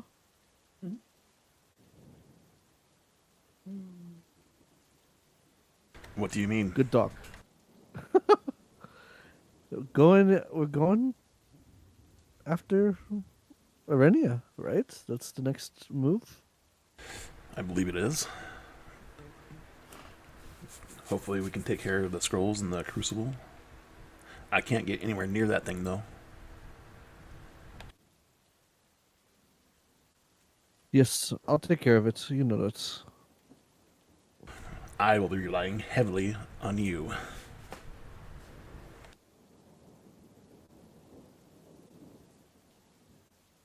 Well, we got this. It's been a long time coming. Bella, your thoughts immediately go to the light, to Isender Harosi, thinking it's been some time now, the events with your mother and everything in the past. Now it's time. It's time to bring it home. As you guys stand ready there, as by the time evening rolls around, Sky and Roxy emerge from the underbelly of the ship with very authentic looking dark pages of that Necronomicon. Question: how many pages? I would leave it to you guys. It can be literally all the ones we have if you really want it. But I will remind you guys: we have the Spell Plague. We have Alchemy. We have Crown. We have Dimensional Stranger. We have Worship. And we have Sacrifice. How many of these are you making? Like copies? I think we just make a copy of all of them. Okay, perfect. Very good. I like to think to like finishing get the up- art like we unrolled them with tongs. It's like handling radioactive stuff. Of like, all right, you get a good look at it. All right, cool. Roll it back up. Yeah, we're not Uh, touching it. Excellent, excellent. All right, friends. So, what is the plan then? We know that teleportation sigil. Are we just gonna try and does anyone have teleportation circle spell? Do we want to just try and boom teleport over there immediately? Do we want to do some divinations to find out where to go? How cautious, how urgent do we want to be about this? I have teleportation circle, and I know the circle. I was gonna use the sending stone to reach out to her and kind of gauge the situation. Excellent. You reach out. What do you say?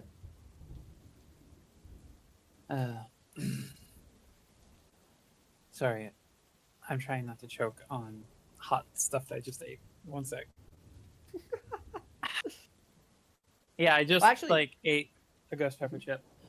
I was gonna say, oh my god. How about this? We're just about halftime. How about we take a little bathroom break, a little snack break, drink break, whatever we gotta do, and then come back with Sky making that call to Arenia, and then moving in on the Red Path's base.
come back here. We are back in Iman, right? We're hanging out at a bar as always. As it comes time to make a move, we all look around. We look over to Sky holding that sending stone. She gives a look to everyone as we give this look of like, all right, let's fucking do this. Sky, you activate the sending stone. What do you say? I have recovered the scrolls. And I got a little present. Where are y'all? Mm-hmm. You hear a voice come on through. You hear Arenia. Present. Interesting. We are in a little hideout.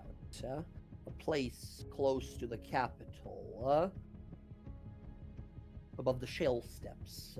There's a hidden cove. Shouldn't be too hard to find.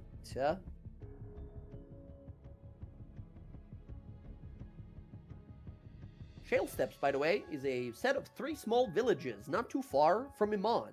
Like, less than a day of travel from Iman. Huh. For those of you who care about history, Shale Steps is a place that used to be 3 small villages, a dwarf, a halfling, and a human village.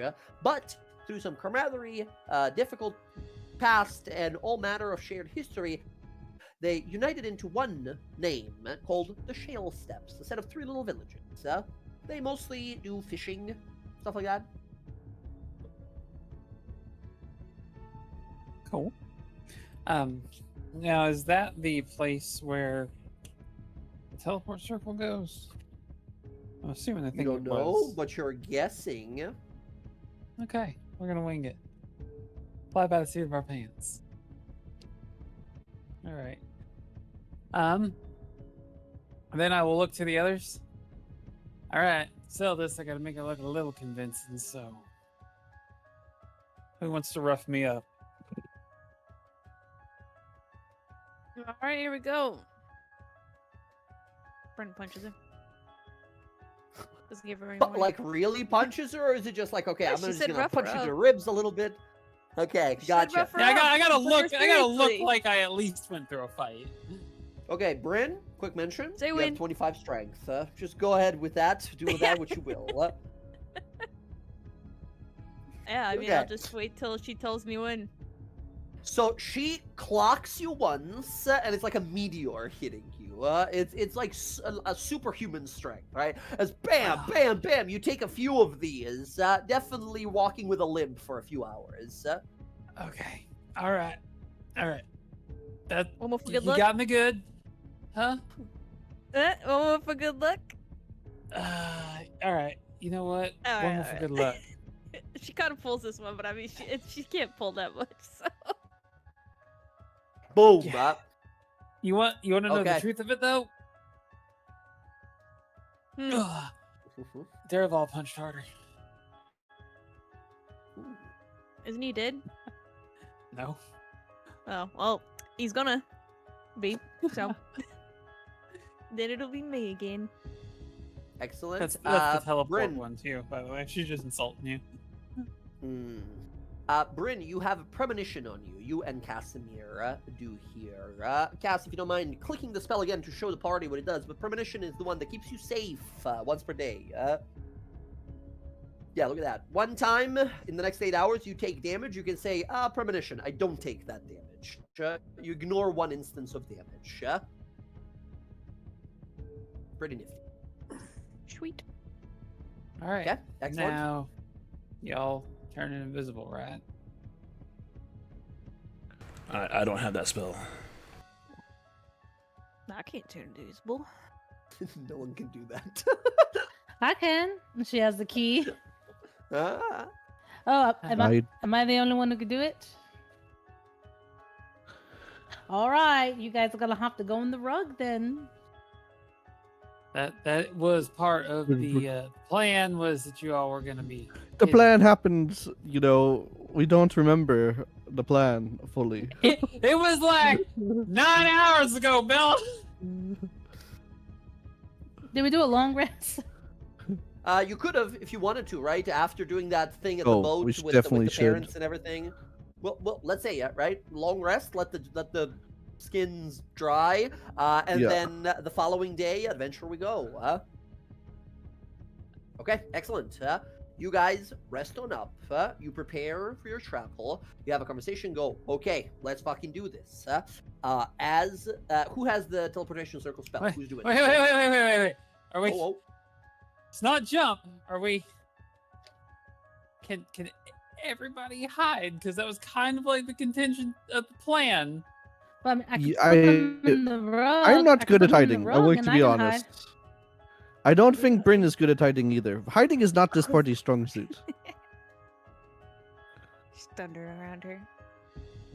I mean, that was like the whole like invisibility thing, right? That we talked about. I think you discussed that, but you know.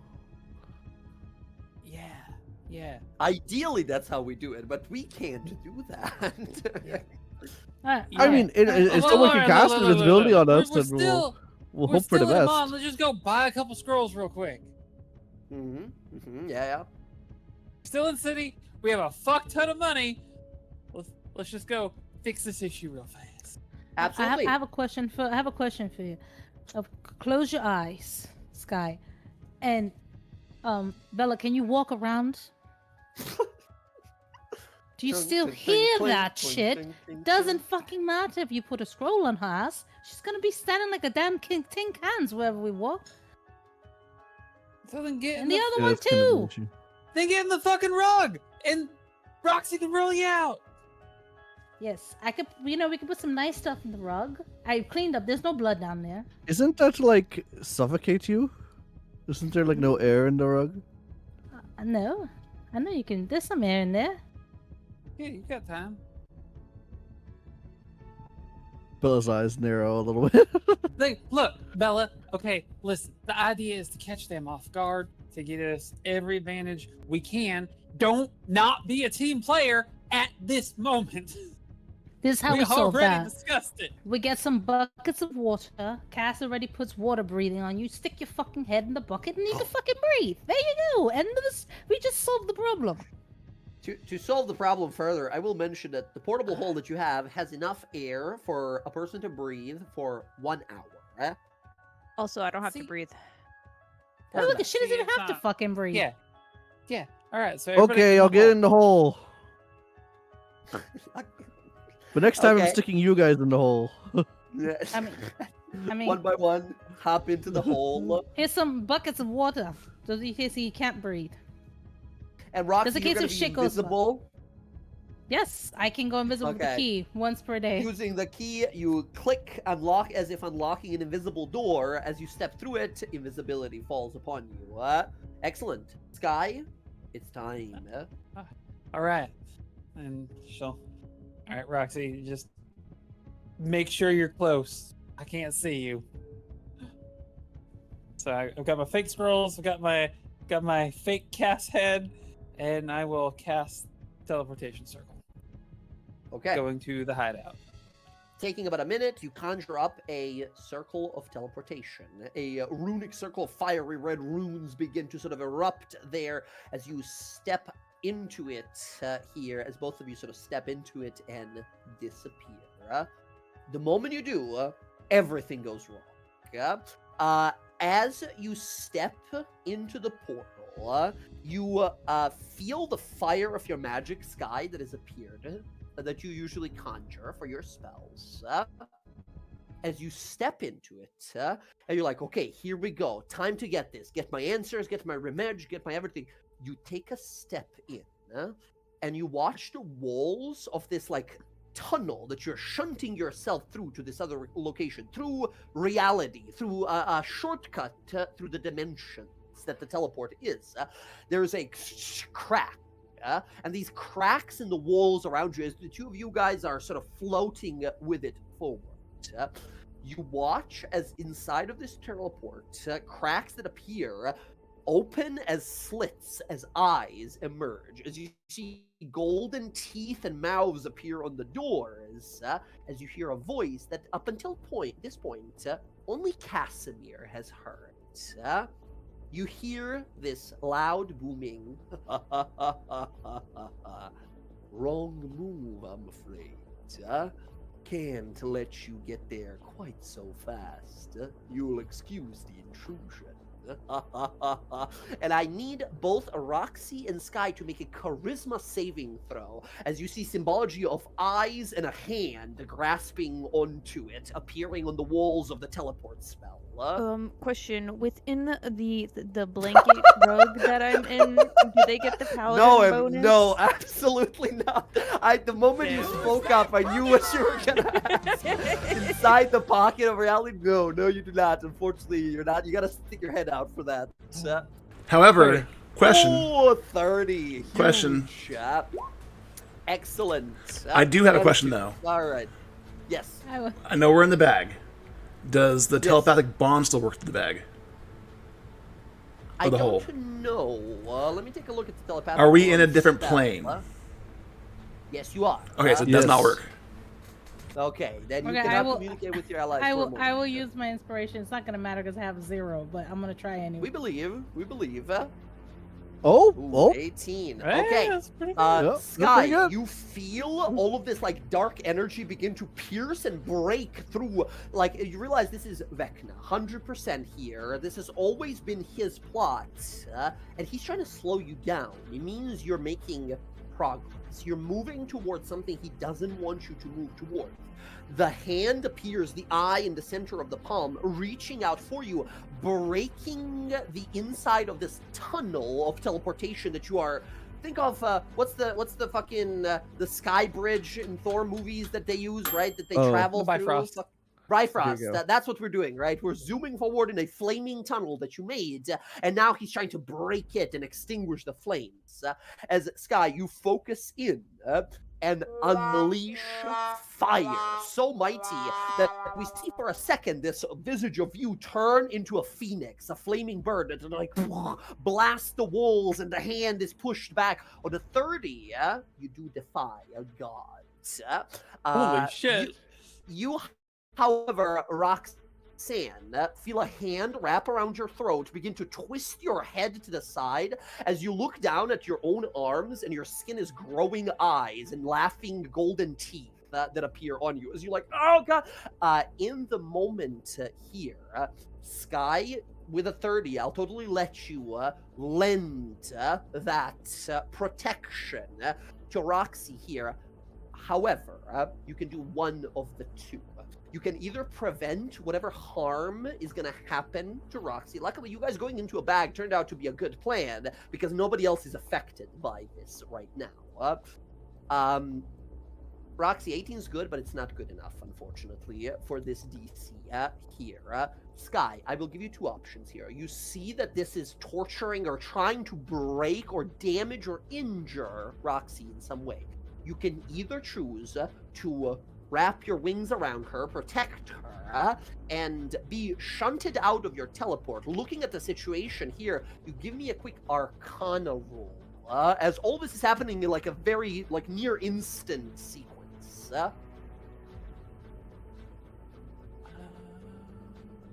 Arcana. Oh boy. You know what? I'm gonna reroll it. Okay. Reroll? Finish Okay. your point. Do it up. 14. Better. Okay, 14. You understand that following is about to happen. You and a 30 protect yourself, and you're going to be able to rocket through that tunnel. You're going to emerge where you are intending to emerge. However, Roxy is getting crushed by the necrotic energies that Vecna is trying to interrupt this teleport with. She might be damaged, maybe permanently even. You can, two options. Either, one, cancel your own sort of spell here to protect occur. And with your knowledge of Arcana, you would understand that your teleport spell will put you somewhere within a few mile radius of your original target, as if a misfire occurrence of the teleport circle spell would occur, right? Or you can push on through. You will arrive where you intend to. You will blaze a path, but Roxy will suffer some serious consequences, let's say, yeah?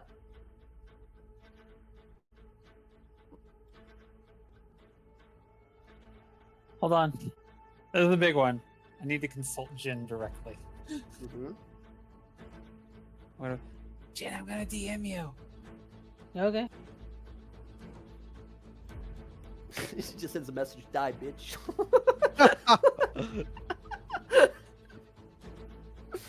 I would never say that, Jen. I would never say that, but I was... Never mind.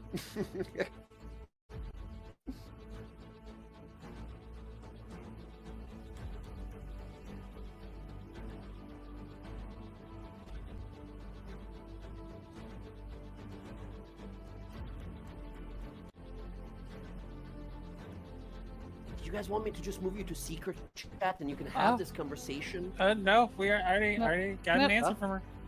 All right. We teleport. You're going through? Let's go. Okay.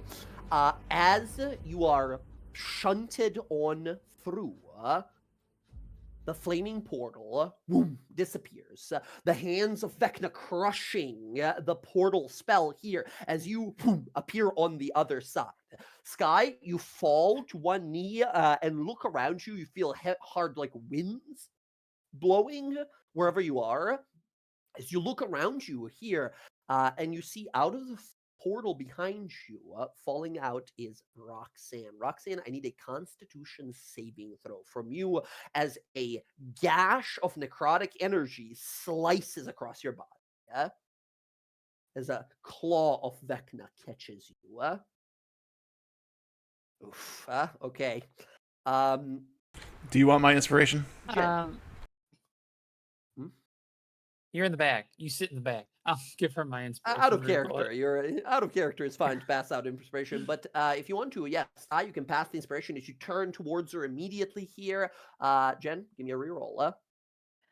My con saves are bad, guys. Yeah, just take what you gotta give me. Okay, Jen, can I have you roll a D5, please?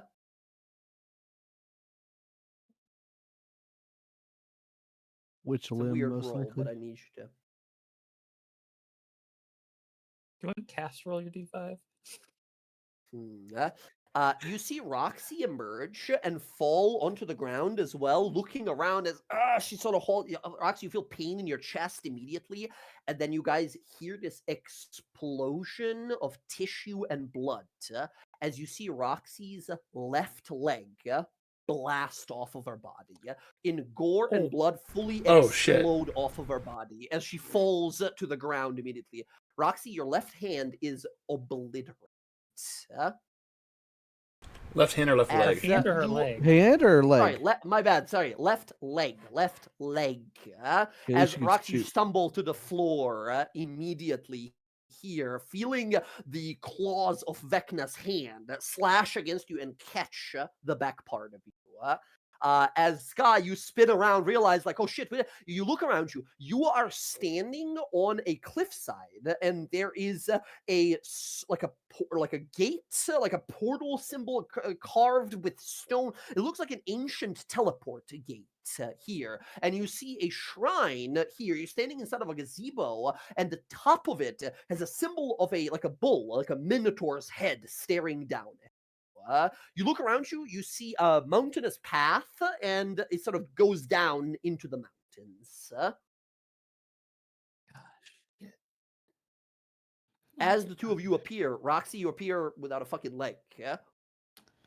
Oh well, it's gonna put the rug down and get them out. The rest of you guys come on out. You see a unbelievable amount of gore and blood on the floor as you look down, like, what the fuck? And you see that Roxy is bleeding out currently. She's missing a leg. Like, there's a ton of blood pouring out. What the fuck? So, Good thing you guys were in the fucking bag, man. Vecna What tapped us happened? in the mid-teleport. Vecna reached out at us. Oh, damn it. Should have seen that coming. Yeah. Wait. He tried to rip his way through it. I mean, how could you have? He's never done anything like this. This was full on trying to rip the spell apart as we were in the middle of it. All right, what can I do to help? DM. What the? There's a spell. There's a 7th level spell called Regenerated Rigor. I of don't legs have that. And anything. Yeah. I don't have You that. can, and by the way, there is nothing of the leg left. Yeah. It fully exploded into like blood and gore. There is no bone or nothing. Everything got mincemeat, right? It's a horrifying display of divine power as a god playfully goes, let's not do that, and flicks your leg off, right? It's a horrifying display of what gods can truly do. As you guys are looking around, like, what the fuck? We arrived at our God. location, though, right? You do. Yeah. You look around, you see a mountain range here. The mountains are strange, however. They're almost segmented like steps made of shale stone.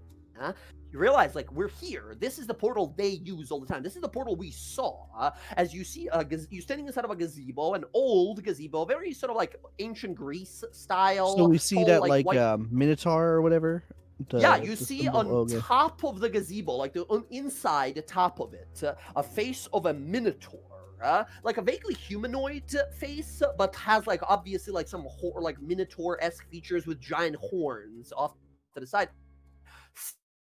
like looking down at you. As you guys realize, like, that's what we were looking at. We were looking down into the portal when they were stepping through it, and we were looking from the portal's POV directly up into the gazebo. As you do see a probably rarely traveled path going down the side of the mountain further along somewhere.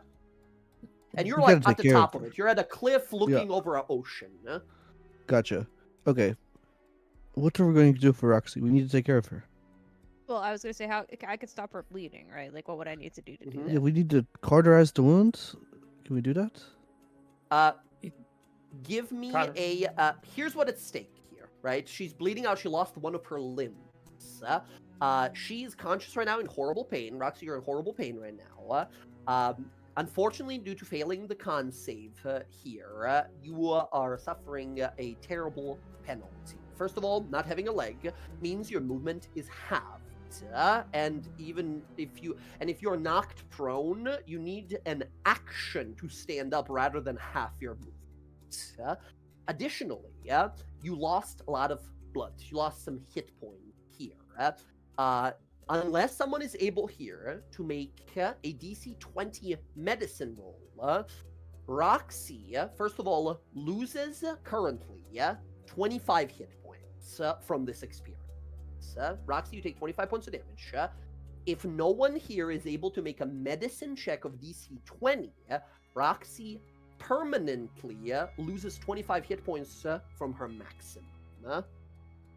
My medicine's not terrible, so I don't know about your guys' medicine. Immediately, Casimir trying to fix it here. Okay, Casimir, that's 3rd level, I think you're doing. He's rolling some numbers, so I'm assuming. Yeah, I'm doing the 3rd level, whatever it is.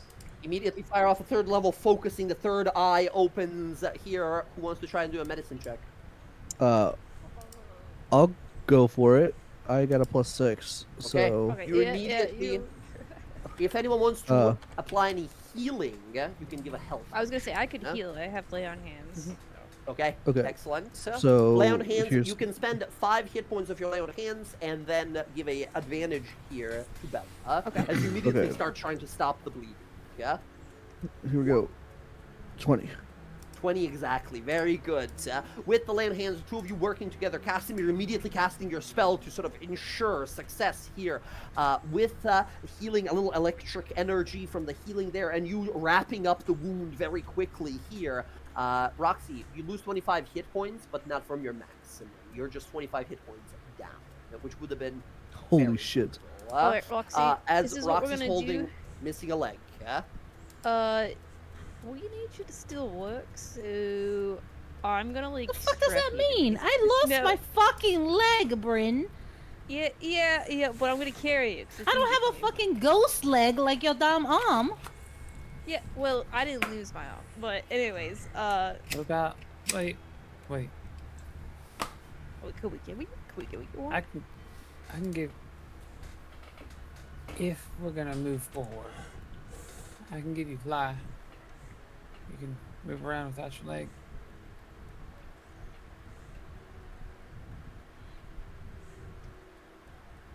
All right. I mean, no. Look, I'm not gonna be able to walk as quickly, you know. And I don't want you to waste your spells. We need it for whatever the fuck we're gonna be doing in there. Mm-hmm. Can I carry you for now? Depends on how you're gonna carry me. You're gonna carry me like a princess? Because yes, you're gonna put me on your back. Fuck no. I was going to carry you like a princess. Like How? you were a about- princess of the Passaic Isles or whatever, aren't you? Passaic Hey. Isles, sorry. Let's Who's that keep moving Pokemon? forward with what we got. Roxy, I'll just drag you along as part of it. I won't drag you. I'll What? carry you. Just pretend to be knocked out. Then when we spring it, I'll go fly on you. Okay, this is the most important part. Do I still have my shoe with the fucking haste boot? It's magical. Where is my foot? You find a assorted gore goo inside of a singular magical boot in the brush in like the bushes nearby. Yeah.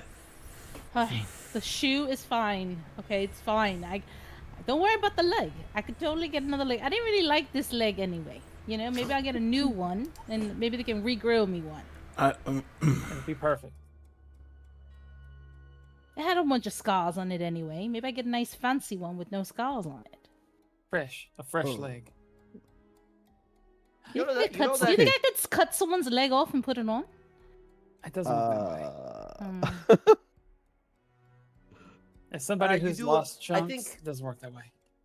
Casimir, you think to yourself immediately, kind of thinking of possibilities like, I don't think there's anything we can do for her now.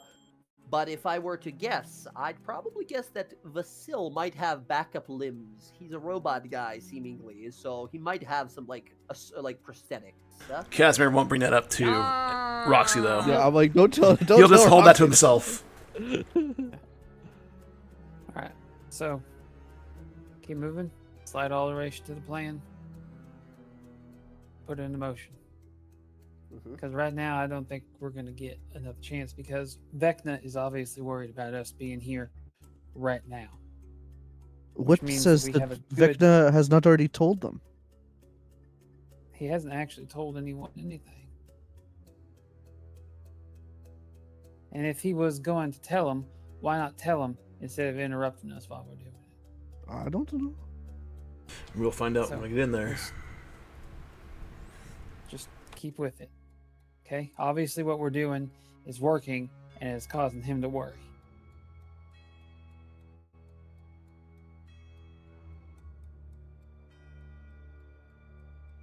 So I hate to say it, but back in the rug. Who's carrying it? Well, I It's gonna be can't with be Roxy. visible now.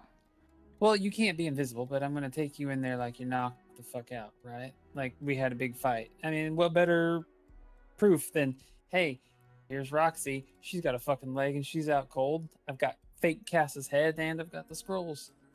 You know, I'll just sit you down when I go in there, and then you wait until you hear, like in the conversation, that it sounds like they are truly guard down. Unfurl that rug and ha, got him. Right?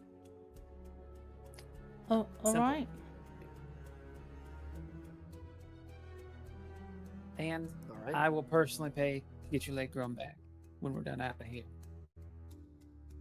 A Casimir's real gonna. leg, right? I don't want like a fake A like real leg. like I wooden will- leg or anything like that. Pay to have the best doctors and druids and whatever regenerate your leg. No druids, no druids. I don't want a fucking Yeah. centaur leg.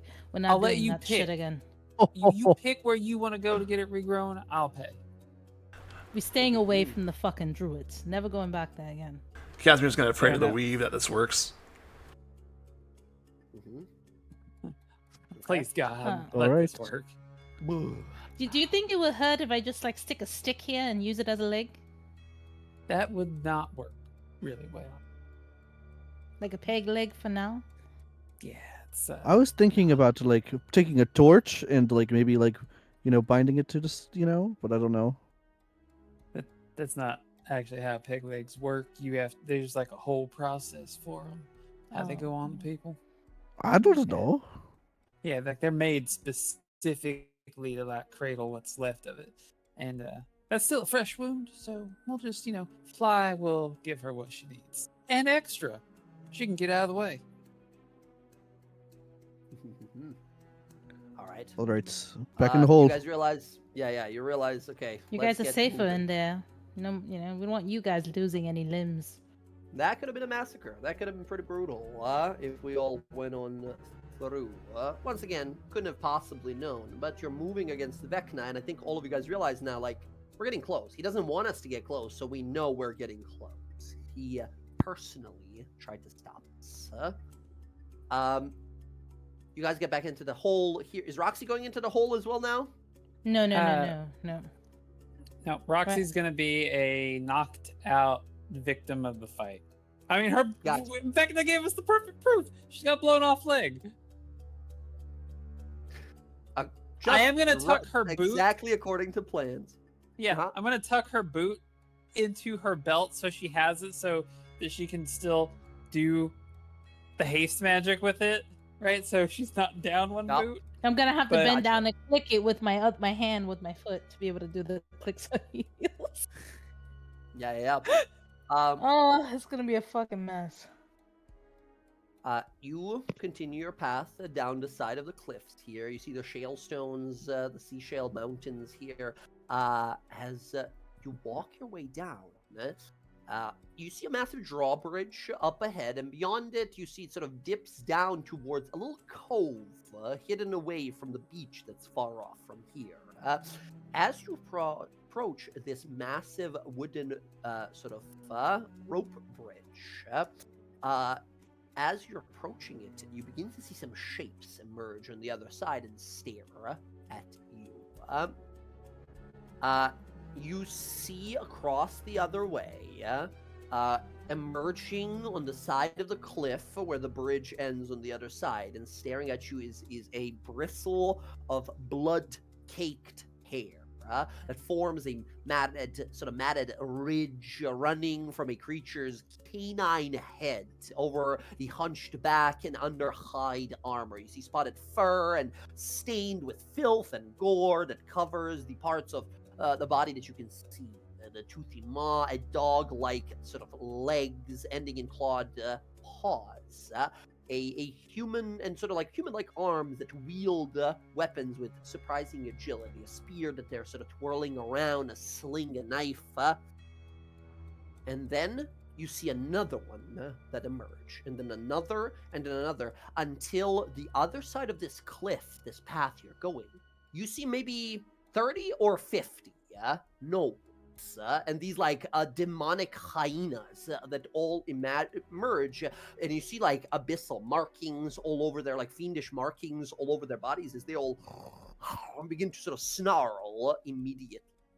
As there seem to be some guardians along the path. That is you guys in a bag over there. Sky, you look across the way and you see all of these people just staring in your direction, snarling. Laughing and snarling to each other. You see this kind of crazed red glow in their eyes. That's a lot of gnolls back there. There's a lot of gnolls. And all of them stop and are just sort of staring at you to see what you're gonna do. As you see one amongst them begins to slowly kind of skulk on all fours towards you across the bridge. I will walk towards it, hand off the, hand not on the gun, but like I got like Roxy up on my shoulder. I've got the fake Casimir head at my side and the scrolls on my hip. And I walk towards him. It continues to walk towards you slowly, And as it gets to about 20 feet, it begins to speed up. Its mouth begins to salivate. You'll stop right there. I will put a bullet down your throat before you can fucking blink. It stands up and starts running towards you. I say it again in Abyssal. Yeah, give me an intimidation roll. Let's see here. 24. You see it stops to a halt as you see the rest of them like getting ready to charge as well. As this big one stops about middle way in and stares at you. What is this? Not told. Not supposed to be here. Old man said, keep path clear. Be protected. I'm sure he probably told you something of the sort, but my siblings are inside and they're expecting me. No. 3, no more. 3, no more. I'm Sky of the Red Path and you are blocking my way. I have reduced villages to fucking ash and cinder, and you will not stop me from getting to where I have to go. I will do the same to you, and you will be no more. Out of my way. Sort of snarls and backs away a little bit and says, hungry. Oh, you pass. Meat, points at Roxy. Stays. No, she's not me. My sister has need of her. Give me a persuasion roll here. As you see them kind of looking amongst each other. As you see a bunch of... And these are not typical gnolls. These are definitely like demonized. They are more so demons that they are actual... What you're looking at in front of you is a flint, which is a gnollish demon creature. 15. Okay. On a 15, I'm going to give this guy a wisdom check. Better. Hold on. Hmm? Yeah, I'll reroll it. Reroll? Depending on our skill 26. or what's nice, very nice. He can't beat that. With his +5 bonus, he can't actually do anything about that. He stares at you for some time and says, meat, hungry. Fine. Then go eat yourselves. He starts to back away slowly as you see this army of demonic hyenas and gnolls sort of clears the path for you guys to pass through. As they just sort of stare at you. You walk slowly through them here as they just sort of stare you down, sniffing at you and snarling and growling as you just sort of walk right on through. Perception is working so far very well. Okay. As Off we go. you look behind you, like, oh, okay, that was fucking close. As you think to yourself, like, why are they here? We don't. Sorik died, so there's no summoner amongst the group. There's a lot of them here too. Yeah, it's really weird. As you walk on by, looking at the creatures with the hellish symbols on them, you see a cavern entrance. A small hidden cavern, a carving on the side of it, a symbol of a minotaur, like a bull's head. And as you walk in, gleaming and glittering gold immediately takes your sight. You see a cave with golden treasure splashed and spilled all across it, and a massive, truly massive dragon skeleton laying there, long dead, long slain, here in the cavern, lays resting forever. Its tail and body, and wings and body and spine and tail, all of it, are covered in gold, splashes and pieces of it everywhere across the field. But in the back, you see its tail wrapped around a singular chest that glows with powerful arcane runes, as tapping it every once in a while, getting zapped by some sort of magic, and then hissing loudly. He's a 20-foot tall monstrosity. You see a snake, humanoid-looking individual with 3 sets of arms and a massive snake head. He wears a golden robe, and in his tail holds a strange device. You see he's trying to pick and tap on the side of this here chest, but cannot open it. As his attention turns to you. You see a giant snake demonic thing here. As it looks to you, this is what you see next as you enter the hideout proper. As you guys, a body of a massive dragon.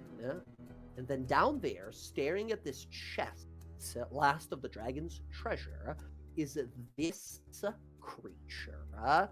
When you take a better look, you see its belly split open, and thousands of wailing souls are trapped.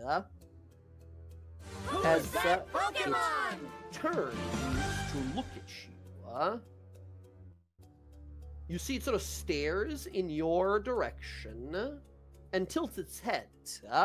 It says something, and your mind feels like it's receding into the back of your psyche the moment it speaks, as you hear it loudly proclaim in abyssal, "How strange. We did not expect any visitors. Lost, are we? Intruder, maybe? Another soul." And he begins to take off his robe, and you see a bunch of these souls like, screaming on the inside. No, I'm not a snack. I'm not a soul for you to eat. I'm Arenia's sister, and she's expecting me. It looks to you, its eyes gleam with gold. Oh, that she is. But unfortunately, my master has different plans for your little sister. The wizard's orders were clear. No visitors. And he raises his hands, and you watch shifting and breaking tears in reality, and a massive fucking claw comes out. Another one, as you see another portal, and another portal begin to tear open as this guy raises his hands up and stepping on in, as you realize, like, who the fuck is, what is going on here? As this guy, like, laughs. Breaking into this room from elsewhere are two one gigantic and one kind of just horrifying looking demonic creatures. As you see these two creatures enter the battlefield. One looks like some sort of a spider abomination with multiple weapons in each hand. The other one looks like some sort of an archer character that appears on the dragon's head with multiple hands holding onto a bow that is conjuring a arrow made of energy. You see a bunch of demons basically here as they turn towards you here as this giant snake creature in the back says, Zektaran's orders were clear. If anyone comes, collect the souls and ask questions later. Hold on. I got something Zektaran's been looking for because Arenia wanted me to collect it. Perfect. An extra gift to pluck from your body. As these creatures, unfortunately, are not willing to negotiate. They are under strict orders that they must follow. But you hear that name. You hear that name that you haven't heard in a while. You have but a moment here before they get ready to charge towards you. All right, give me one moment. All right, I got something here that I think will change. I promise you. Okay, just 1 second. Okay. They don't want to wait a second. They're immediately going to attack. I cast Fly on Roxy. Okay, cast Fly on Roxy. I'll allow that before this here, as they come charging on in. As unfortunately, it seems that some plans have shifted here. Something has changed. I need you currently, Sky and Roxy, to roll initiative. There are 3 extremely powerful demons in the room here with you, as you see them turn their attention to you. Holy God!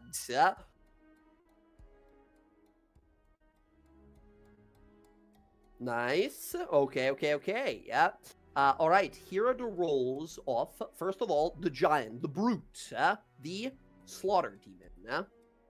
It gets a 6.1. All right. Next on up is this archer demon, a Wobbalas. It rolls a 18. And that, no, Bryn, you rolled. Wait, why is Bryn's initiative on the thing? Or is it just for me? Because I didn't delete Oh, it I from rolled that. initiative. I thought we were all rolling. I'm sorry. No, you're in a bag. You don't know what's happening in at a the bag. moment. And then the one in the back, the greed demon, Aurumbas, is going to roll. Oh, nice. A 2 for it here. Okay, friends, this is straight up initiative here. These creatures are not willing to negotiate. These are demons. There's no negotiating with demons. Not these higher tier demons, at least. They have no need for whatever you have to give, as they can just pluck it from your bodies and absorb your souls to ask all the questions for eternity. As that begins, we have combat here. Roxy, you gain power. By the way, did we want to heal up Roxy before continuing our journey, or do we want to leave her like wounded? I thought we did. No, they healed just her? stopped me from my maximum. Yeah. If you wanted to, you definitely could have. Your own healing or potions or whatever you had. Probably best, yeah. I will use potions so that Emily keeps her lay on hands. I would use a potion. I'll do this for her. Nice. Healing There's an hands 11. for 11. Very good. Very good. All right. And then our how much potions are you drinking? I'll drink one regular. What is it? 1d4? 10. If you drink it out of combat as an action, remember, as a bonus action, it's 2d4 plus 2. If you drink it as an action, it's full amount, so 10 healing. Yeah? Yeah, that's fine. I mean, I'm only like 4. Who cares? It's fine. Perfect. Okay, the demons rush in to tear you asunder as combat begins. Roxy, power of flight granted to you instantly. Yeah. She's gonna take her boot out of the belt and clap it with her other foot and go turn on haste. So it gives me a hasted action. Yes, it does. She's gonna fly here because how high is this bones over here? I don't want this guy to be able to shoot anyone if I put them on the floor over here. So looking at the situation here, the ceiling of this cavern is about 40 feet up. The skull itself is maybe like 5-10 feet up off the ground. Okay, so if I put the rug on the ground here, I don't want Cass to get shot by this. Sure. Okay. Oh yeah. So I'm gonna use my hasted action to put the rug, open the rug up, be like, bad shit, guys. You need to get the fuck out of there. So that way they'll be right here.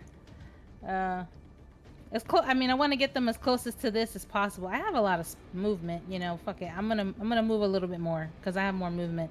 I want to get Bryn and Bella as close as this as possible, but I want Cass to be able to hide behind this over here if he needs to. Okay. So as an action, everyone's coming out over here. Everybody else, other than Sky, please go and position yourselves around that area, around rocks. Yeah. As you do, please go and roll initiative. As you see the giant snake, Bella, you emerge. You see immediately a gigantic snake demon. This one? Sick it. Or the one below? No, that's the weird. That's a slaughter demon. Look at him. He's not a snake guy. Oh. This guy down here. That's a snake guy. He's a snake Okay. guy. Yeah. Interesting. You stare at him and immediately like, what the hell am I looking at? What is that thing? And yet it somehow feels familiar. Oh shit! Is it like one of those like things that are sleeping under my island? He doesn't look exactly like it, but the size is right. Oh god. Okay, initiative is rolled. Roxy gets everyone ill. Everyone. Yeah. Roxy throws down a Pokeball. The party comes out. Right. Excellent. That's my hasted action. I'm gonna do 2 attacks on this thing. Let's go. You see these gigantic demons stare towards you. Nice. 21 totally fucking hits. Let's go. The creature does seem to be resistant to fire damage.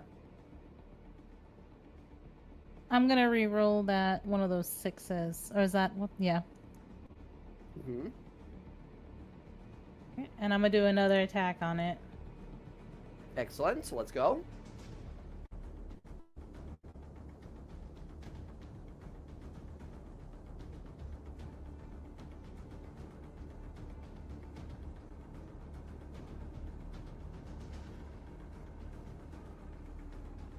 Very good. Nice. That hits as well.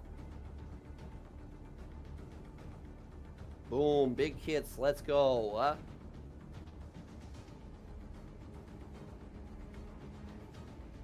So 4, 18, 10, and 4. Very good. So the fire seems to be halved. Second one is 10, an extra 1 acid. Very good. Nice. Then that And that's becomes it. 5. This Understood. Boom, boom, boom, boom. 45 points of damage. Huge. Very nice. This is Okay. to the giant one, to the hulking one. Yep.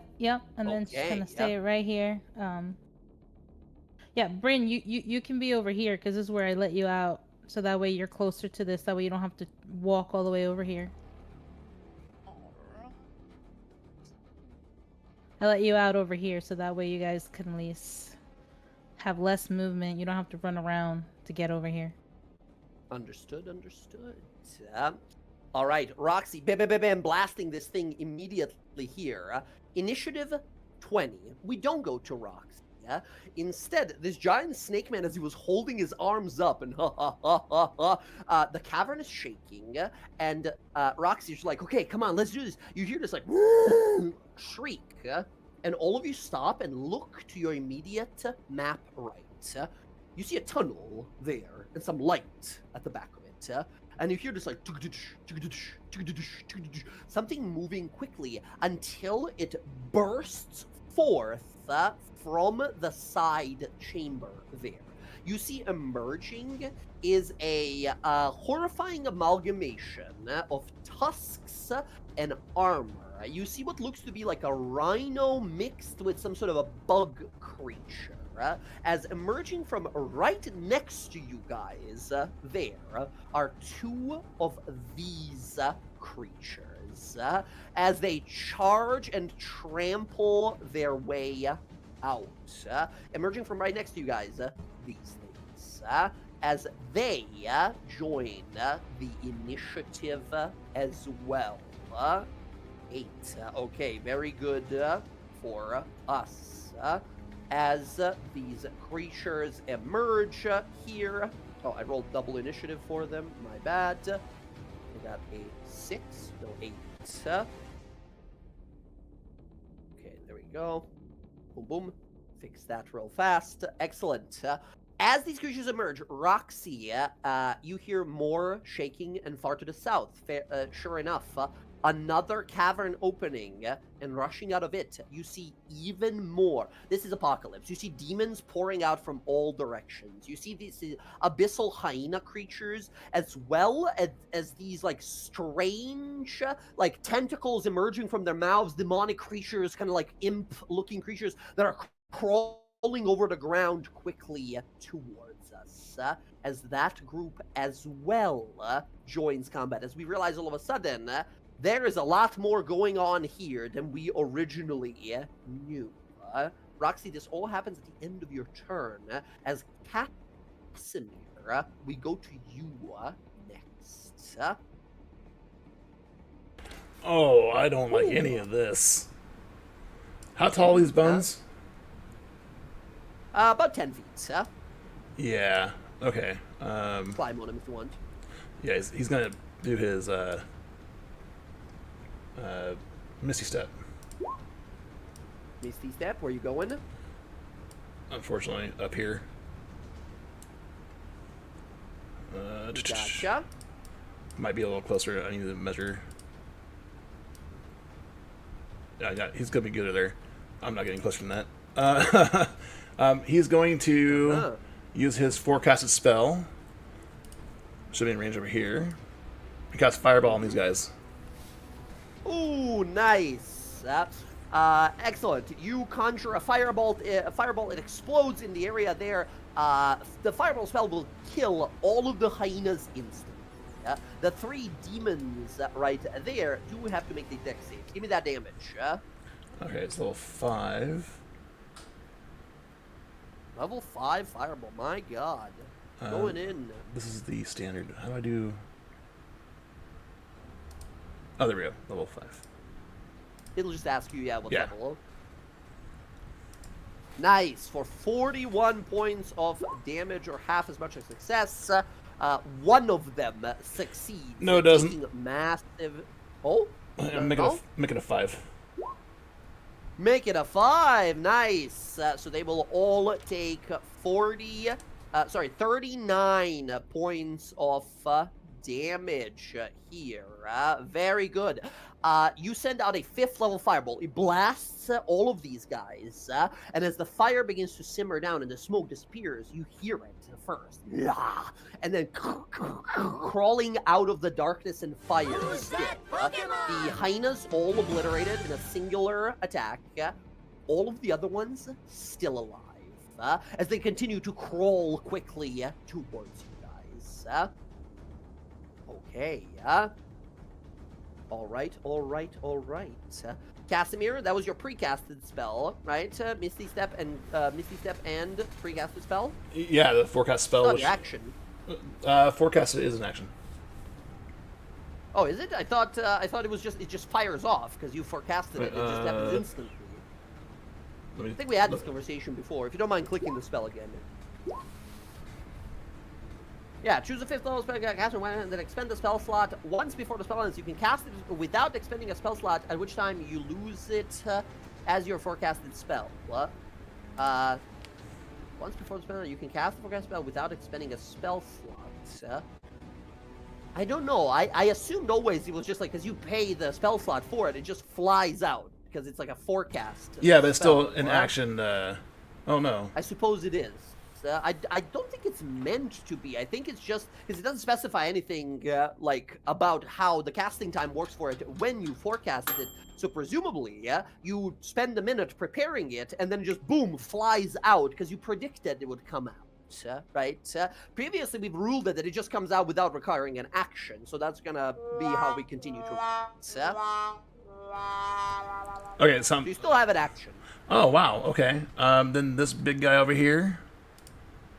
Now, keep in mind, you didn't use a spell slot this turn, so you still have you can cast Correct. a spell slot if you want. Correct. So I'm gonna cast a spell over here. We're gonna do Mind Spike. Excellent. Mind Spike on this guy. Awesome. He needs to make a saving throw. 18. A wisdom saving throw. Oh, sorry, intelligence? No, wisdom. 18 exactly, yeah? Half damage still. Roll that 3d8. 3d8. 3d8. All right. That is going to be 4 points of damage to the big guy as he resists. The alien demonic mind is too complicated for you to sort of peer into. The madness is too strong, yeah? All right. Casimir, I believe that is going to be your turn. I could move. I don't think he wants to, though. He doesn't want to get near those Tuscan things. All right, he's good. Yeah, you, Casimir, as well. Like, what is all of this? What are all these demons? Where are these coming from? And then an idea begins to. Where's? What's going on? Where's Irenia and where are they at? Something's going on. We got this instead. Bryn, it is now your turn. Bryn, as you gather your weapon here, your smiting powers beginning to ready to strike these creatures, all demons, right? This is a paladin buffet for you here. Looking around, however, you do see something about them. You see they're all gripping something. As the snake man waves his hand, all of them have these black and sort of black and copper looking coins fall into their hands, and they look at them sort of like excited. Bryn, you have seen these coins before. You used to put them in motorbikes, hellish motorbikes, to drive them around hell. You see soul coins that they hold in their hands. When you say that, Would I know that those are these fiends? Like, would I know? No, you know. You take one look. You take one look at this guy, and you go, demon. Demon for sure. Damn. All right. Because I have abjured the otherworldly, so that's why I was asking. Mm. Yeah, for sure. For sure, demons. And so my channel divinity would not work. It's only fiends, right? Am I confusing No, those? demons. No. So devils and demons are both fiends. They're same okay. category. Yeah. Yeah. Let me see how far I am. Circle.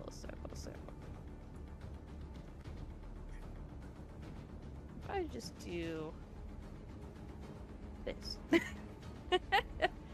and then I channel divinity. Okay. I'm gonna abjure the otherworldly. Hell yes. And that's how big area? 30 feet. Must make a wisdom 30 saving throw. feet. They're turned Nice. for 1 minute if they Boom, boom, fail. boom, boom. This guy's a little too far. Okay. Understood. As you unleash the thunder here, let's make some wisdom saves. First, the big guy down below. Big guy, what's the DC? Charisma's 17, big, I think I He am? rolled big, but 17 exactly for that guy. Yeah. Okay. The two giant stomping demons that just showed up, these Tusker demons to the top. One to the left, 17 as well. One to the right, 12 fails. This one over here, and they are what? Frightened of you? Turned? Right? Turned. Yeah. Gotcha. And they need to take their action to just run the fuck away from you. Okay. Excellent. It works on one of them here as you expend your ability and frighten them here. That guy is pretty much out of combat, right? As long as nobody hits him, he's just going to keep running away forever. And you said... All right, nicely done. Do those paladin abilities count as like actions or bonus actions now, or does that? So all the paladin abilities that are like your weapon becomes stronger, or you have okay, never mind. Have advantage on attack. All the ones that used to be like you make your attacks and powers stronger got made into like part of your attack, part of your action. Well, but no, the like abjure foes and fear foes and stuff like that, that's all the same still. Yeah. All right. Well, that was my turn. All right. Bonus And I action. I will don't imagine step you got back. anything. I'm just gonna step back to put everybody back in the aura. Put everyone in the aura. Very good. All right, friends. Things are about to get bad. You see over here, leaping sideways, its legs detaching from the skull as it does this sort of like sideways flip, is a very horrifying-looking demonic creature. You see a mix of a spider, a worm, and a deadly assassin archer all at once. This is what the archer guy looks like. He's a giant worm thing, yeah? As he leaps off to the side, slithers over here with his 40 feet of movement, and Sky looks over to Roxy, who's flying after you sort of reach your hand out to her, and aims up toward you. This creature, this Wobulus, is going to fire off a few attacks. Shooting spells? Well, not exactly. Yeah. He's just attacking you. He's shooting a bow strikes in your direction. He's gonna fire 3 despair bolts at you. Bam, bam, bam. A quick succession. At me or Roxy? No, at you. He saw you cast a spell on Roxy, so he's trying to knock down whatever spell you got on her. Here comes 3 despair bolts. 1, 28.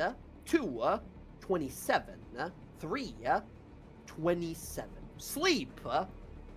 That's not what I meant to hit. I meant to silver barbs the first one. Oh, silvery barbs. So, okay. Gotcha. Here's the reroll for the first one. Then 15. I think that misses this guy. Yeah, I'm pretty sure. Yeah, 15 will straight up miss. Okay, excellent. The other 2, however, do hit you here. What are the other? The arrow pierces into you. Hold on. I'm trying to see the other here. 2 were. Yep. The other 2 were 227s. All right, yeah, that's fine. Fair enough. Here is the 2 attacks. On the first one, you watch as he throws a coin as it hits you. He throws one of Advantage his Sky. coins and it burns away as his face opens up, and you see inside of his face. First one, you take 16 piercing and 8 psychic, and he's going to burn 1 soul coin to instantly frighten you. You are frightened off this creature for 1 minute or until you slay this guy. Horrible visions every time you look at this archer guy. Second one that hits you does 20 piercing and 11 psychic damage. Too brutal. They were like going for the heart, but you conjure a wall of fire. It still impacts you in the shoulders. Still nasty fucking impacts from this guy. As you guys realize immediately, like, okay, we gotta fight for real. These are like enemies we are used to. Really deadly, powerful fucking enemies. As all together, god damn, that's some damage. Sky, you take 55 points of damage. Sky, DC 22, and then DC DC 12, and then DC 15, concentration. The first one you have advantage on for silvery barbs.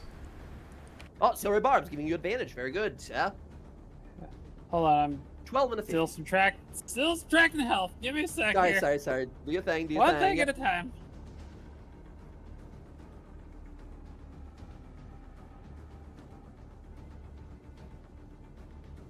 Alright, cool.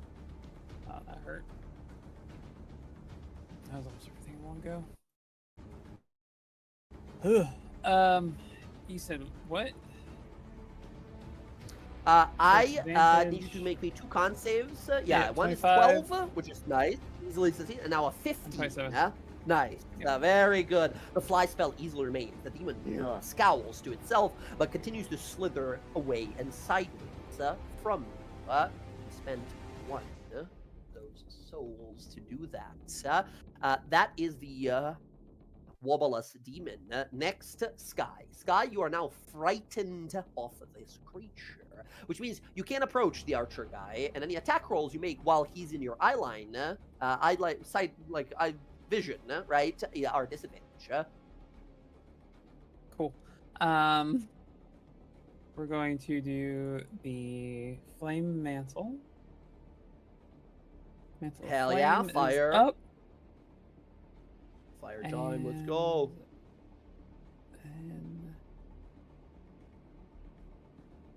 Alright. I'm going to look at him, and I'm going to stare him straight in the eyes. And I'm going to raise my gun and point it at him. Uh-huh. I'm going to cast a spell. Okay. I'm going to cast what you Magic got for Missile. us? Magic Missile, let's go. Let's do some real damage. So then we're going to hit with Hungering Spell at the same time, and we're going to shift it to fire. Shift it to fire, very good. Yep. Mm-hmm. So here we go. This will be... Where'd my Magic Missile button go? Somewhere here in my list of things. There it is. Add all that extra. Okay, nice. So that is 4. And what level is this? So it's level 5. So that's 3, 4, 7? 5, 6, No. 7. Yep, 7. So it's 7. that times 7. That's 98 points of damage. As you turn the gun towards this guy, horrifying images of the abyss as you sort of like try to focus for it. Blam! A consecutive waves of fire, boom, boom, boom, boom, boom, boom, boom, boom, boom, slamming into this creature, like screeches and roars, and it's pushed back. 98 points of damage, which is not resistant to. This creature is now bloodied as you push it all the way back. As fire rises from it, you see the head stand up, the mouth open up, and all these souls that are leaking from its mouth as it stands back up. As you're like, okay, all right, we got some competition here. I don't know, like I saw him do the thing with the soul coin because I still had a bunch from the bikes that we didn't use. I'm gonna pull one out and I'm gonna like he did, where where he flicked it. Mhm. I'm gonna see if anything happens. Flick it. It falls back in your hand. It doesn't seem to Yeah. be reacting to you. It seems to be like maybe a demon thing, or like a demonic property that they have. You, as a half celestial, don't seem to have the same ability. Yeah, as you're like, maybe no, nothing happens. Nope. All right. He Cool. sees it though. His eyes go wide, and he gets to aim at you. I'll just roll it across my knuckles here. Action surge. Hell yeah! Action surge. We're gonna cast another spell at him. Yeah. We're going to do.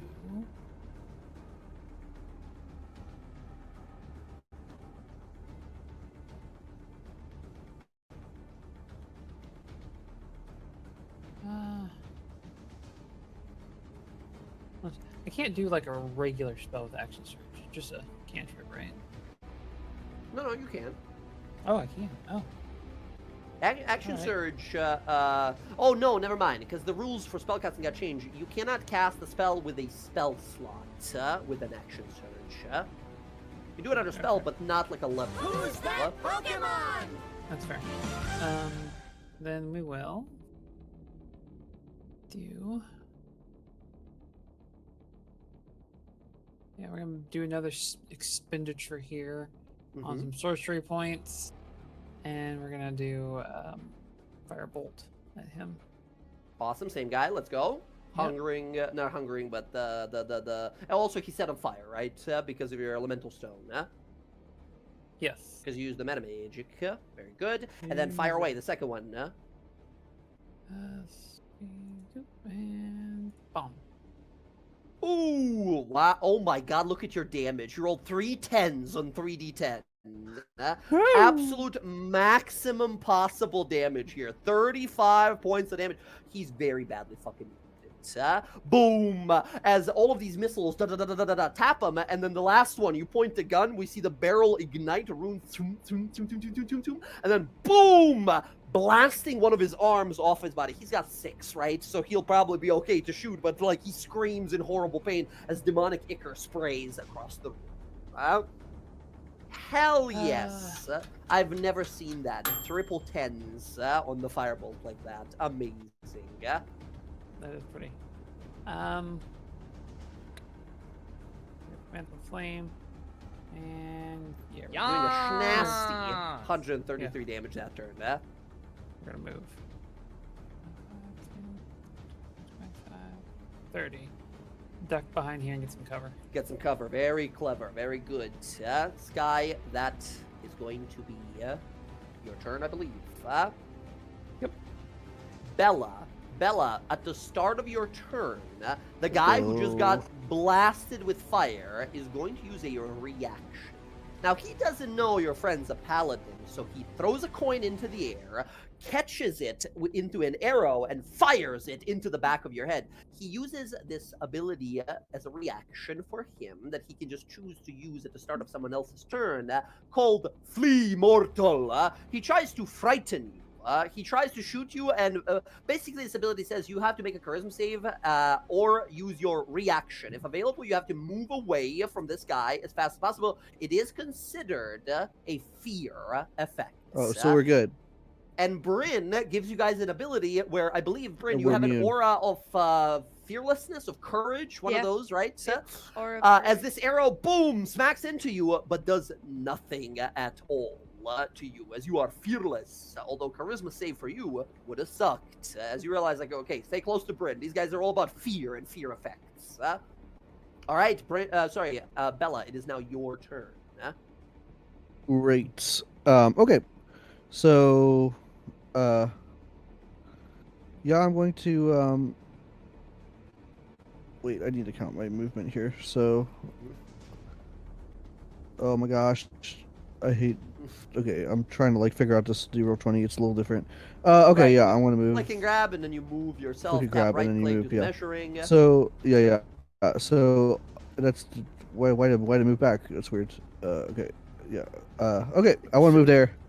Okay, that gotcha. was very You strange. see a gigantic motherfucker, huge dude, multiple arms, holding long swords in each one. Yeah. Roaring down So- at you. What I want to do is before I I would bonus action, and plop the echo here. Excellent. there. That's these are all such tiny arts. I'll post it in the art Tal'Dorei. This guy doesn't just have like a giant tongue, by the way. That's him sucking someone's soul out. Yeah? Oh Big damn, dude. He's standing that's on his crazy. table. Yeah. Okay. So question: if Yeah. I cast haste on myself, Right. and then I use the that would be my action, but then I'd have my action from haste. Would I get my Yes. full attacks or not just the one attack? Remember, you would get a hasted action. A hasted action specifies if you can make an attack, but only one singular attack. Single yeah? attack. Okay, gotcha. Okay. I feel like it's still worth because Mhm. it'll be setting up for Hell later yeah. rounds. So All right, haste I'll coming out. haste myself, and then feeling everything slow down, moving so much faster. I will attack this guy. Hell yeah, go for yeah. him. 28 to hit. 28 easily fucking hits. Let's go. He seems to be also resistant to fire, so he takes a little less fire damage. Still, that's 24 points of damage on the first one. Very good. I mean, I can only take one attack, right? So. Right, I forget. Sorry. Yes, hasted action, boom, AC goes up, all that fantastic stuff. Hell yeah, hell yeah, hell yeah. Very nice, very nice. And I got my bonus action. echo and interesting. I summoned the echo. All right. I assumed I didn't have the echo, so I summoned it. So. Yeah. Makes sense. And you can still do the what's it called? The echo strike. Unleash if you wanna Incarnation? spend some uses. Yeah. Do I want to? Yeah, we will use it. Okay, I'll do one through the echo. Let's go for what's going on? He's frightened. The right one's So frightened. this guy is abjured by Bryn's ability. That guy's gonna every turn take a dash action to leave. He can't fight Okay. as long as you don't. If you smack him, he like awakens from it. Like, Okay, turn yeah. So we're not going to fight that guy. We'll fight Yeah. the other guy. Gotcha. Unleash Incarnation to attack, smack the other guy. Here we go. Absolutely. 29. Woo, let's go. 29 totally hits for 26. These guys are not resistant. 26 points of damage to the big Tusker demon. Very nice. Okay, excellent. Awesome. Anything else for you? I think that's it. I think I want to save my action surge. Understood. Okay, next up, then we go to these creatures called Ruinants. They are all immediately going to dash. Each of them has a 40 feet of movement, and they're just as a group going to kind of dash forward. 2 of them are going to peel off, and with their, oh god, what am I doing with Roll20? With their 80 feet of movement, they're going to get all the way up here towards Bella with a dash. Oh my god, Roll20's fucking up for me. The other one is going to dash and leap onto the side of these ribs here. As Casimir, you're like, okay, let's get the ready next spell. You hear this like, you look over, and between the rib, the spinal cords of the dragon, you see a hand come on through and try to grab for you immediately, like waving in front of your face. He's right there next to you. You're still behind some cover, but he's like trying to reach through with his hand. That's all they can do. They just dash. Next up, the Tusker demons. One Tusker demon is going to run into the cave here and just leave. He used a dash action. He's like 100 feet away. He's gone. We're not seeing that guy anymore. The other one, however, is going to, first of all, try to smack Bella's echo. Bella, this creature, is going to stomp its foot into the ground to try to destroy your echo. 16 misses, I believe. Misses. Yeah, misses. Okay. Then it tries to sort of like swing its head through it and such confused, but as it looks down to you, those of you who speak Abyssal, you hear the giant snake guy say, "Ooh, a snake after my own heart.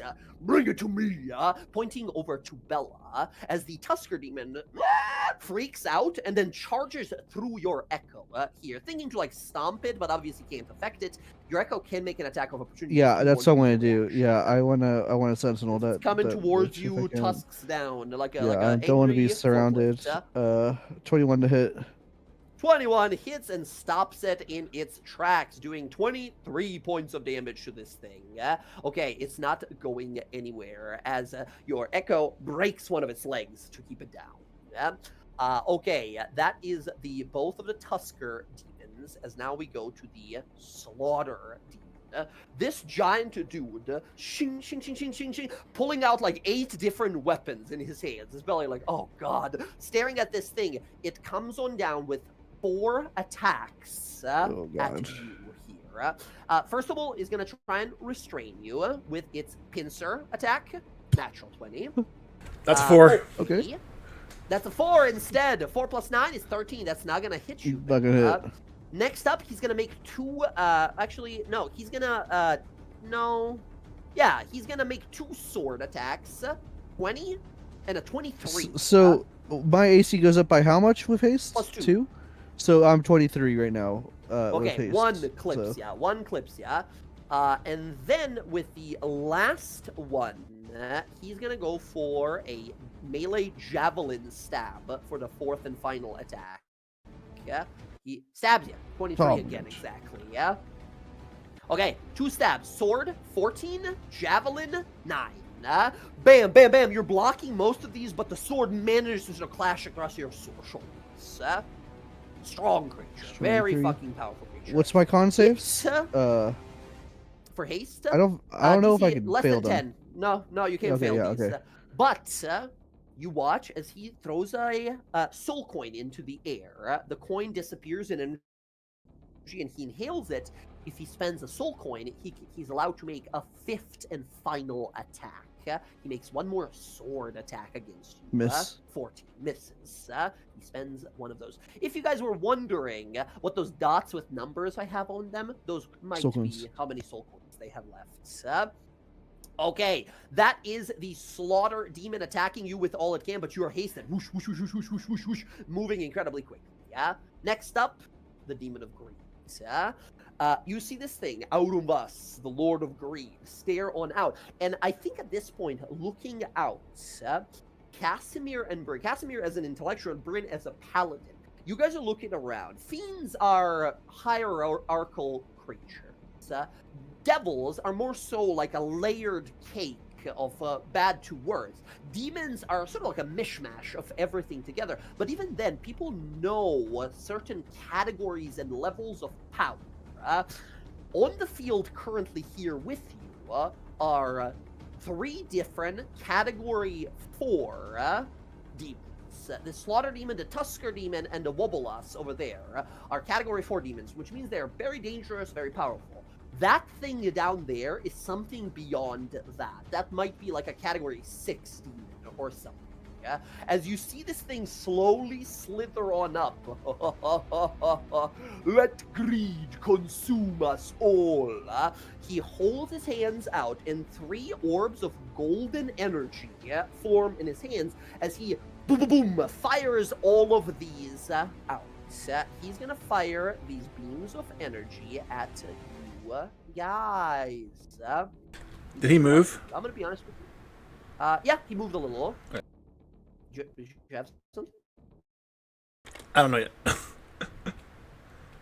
Okay. Okay.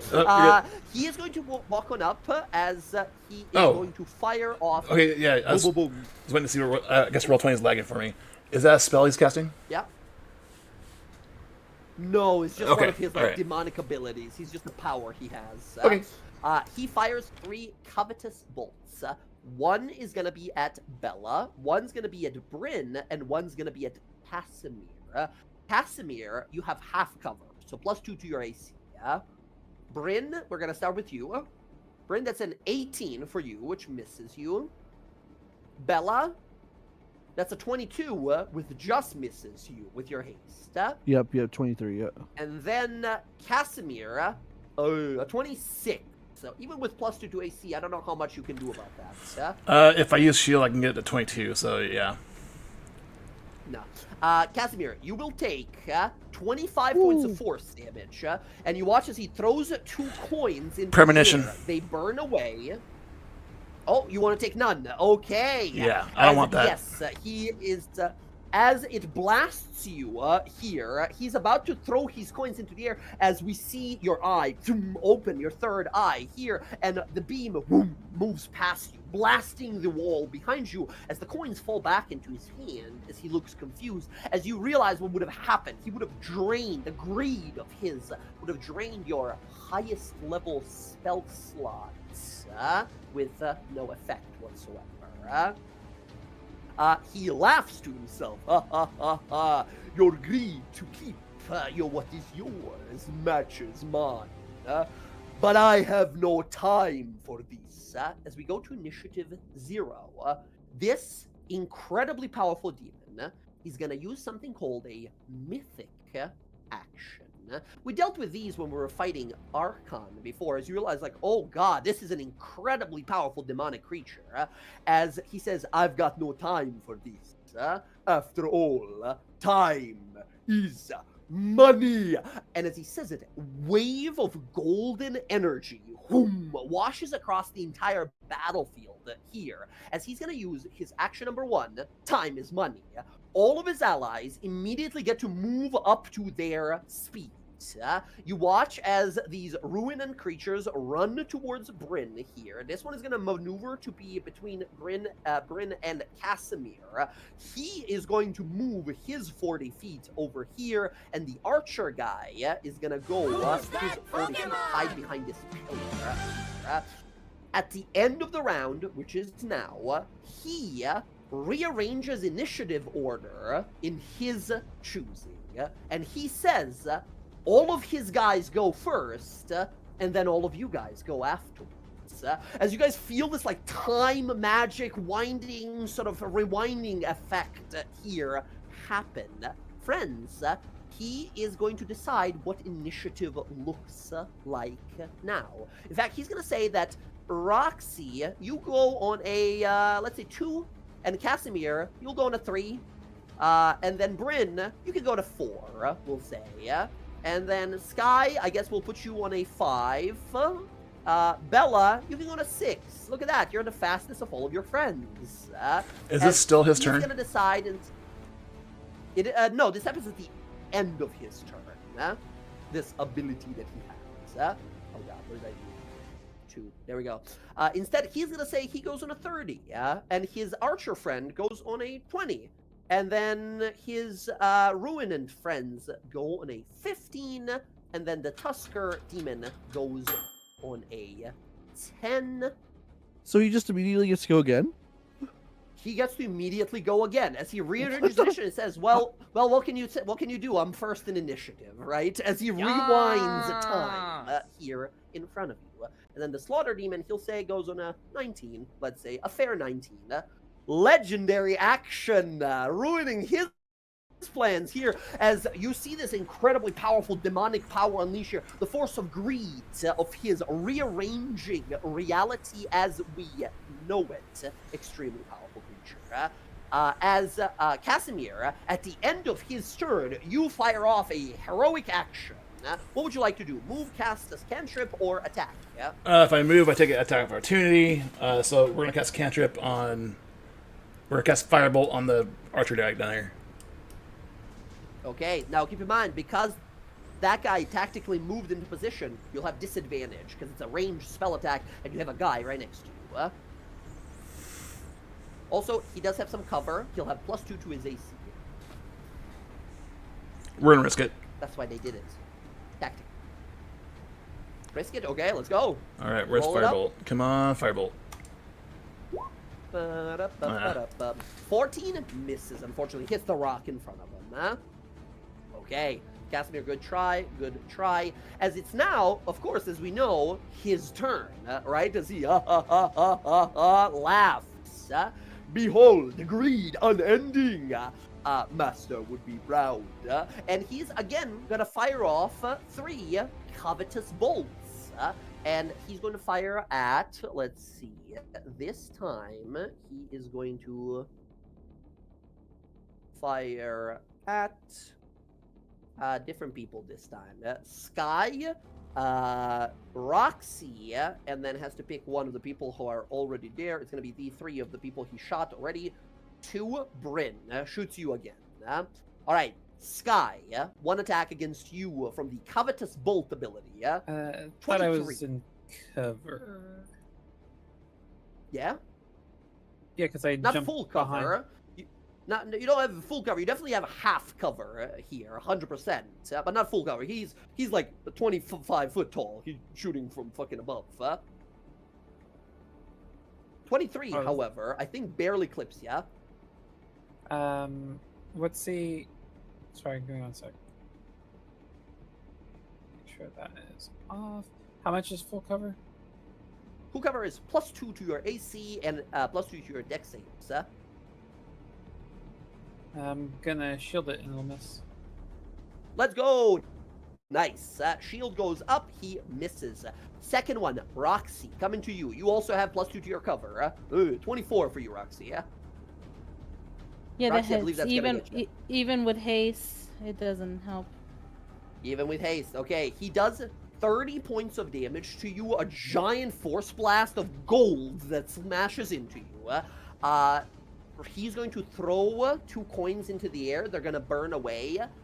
Roxy, you immediately lose your highest available spell slot to you. You feel the energy drain from you instantly, as he uses 2 of his points. I don't use spell slots, so who gives a fuck about them? He drains it and realizes, like, well, that's not much. I need more. Way, way more. And he's going to fire at Bryn, the obviously spellcaster of the party. Bryn, here comes a Covetous Bolt. Bryn, that's a 24 for you. I think that barely gets that'll hit. Okay, same thing. Oh, minimum, sort of minimum damage here. That's 14 points of damage to you, Bryn. And he's going to burn 2 more coins. And burn a highest level spell slot, one of your highest level spell slots that you have available. Okay. I mean, a 3. What the hell? He looks down at the thing like, this is not what... He's confused. I'm also going to As use he attacked the Uncanny Ranger and the Dodge. Paladin. Uncanny Dodge, very good. Reaction, you take half that, so 15 damage to you. Very good. As he rip them apart, calls out to his minions here. Friends, before we go into this next combat initiative, we are close to the ending time here. Rather than go into another initiative round, if you guys are getting tired or want to get some rest and such, we could pause here after his turn and pick up next week. Or do you guys want to play it out? As you guys see, these are powerful enemies. It might take some time to see if we can win this. These are kind of tough. Probably pause. Yeah, I'd say pause for him. Understandable. All right, friends, that's what we're going to call it for tonight here. As a group of incredibly powerful demons is waiting for first a bunch of abyssal gnolls and now all of these demons here. Something's not quite. I think this plan's chopped, guys. Something is not right. I should have knew when I lost a leg.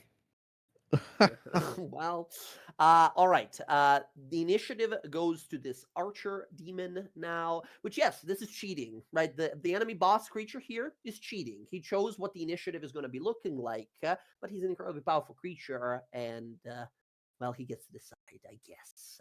Still, we've faced worse. I believe in you guys fully, but also, I keep just barely clipping you guys. Such high ACs, but these enemies are rolling very, very high. All right. Everyone, thank you so much for gaming as always. Really glad we were able to get a proper session going after such a long fucking time. Now is the part where I ask and all of you answer that yes, we're all good for next week. Right, gang? I am. Yes. Yeah. Yes. How about your power grid? I mean, hey, we're looking good right now. I will say, though, hour before the game, power went out. So I was like, please, no, not again. I came back, though. Came back after like 10 minutes. So again, there are like monsoons and rainstorms going on in my area right now, like extremely strong winds and stuff. And wind is straight up playing like, what's it called? Like jump rope with my power lines, right? So yeah, shit's wild. Still, as of now, should be good. If anything comes up, gang, shoot a little message in the chat. M, super glad to have you back, man. It's been too long. We've been playing the Thursday game, which without you for a while now, but I'm really glad you're feeling better, man. I'm really glad you're able to play with us. Yeah. So, This yeah. week has been better. It's been pretty bad. Good. So Good, man. Glad to hear. Glad to hear. That's all said. Loved the RP between the characters. Awesome combat as always. Got us through this far. Sky frightening some fucking hellish gnolls to get us in here. But now we gotta put down the fucking beating to these giant demons. So, until then, friends, until next time, stay safe, take care of yourselves, take care of your loved ones. Thank you so much for playing as always. I'm gonna head out. GG's and good night. Good night. good night. Jeez, what? Peace out, everyone.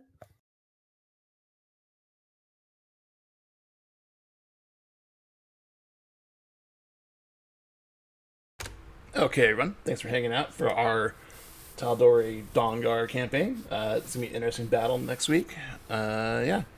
Hope you all have a lovely week. I think we're just going to call it here. There's only a couple of us here. You all have a lovely night. I will see you next time.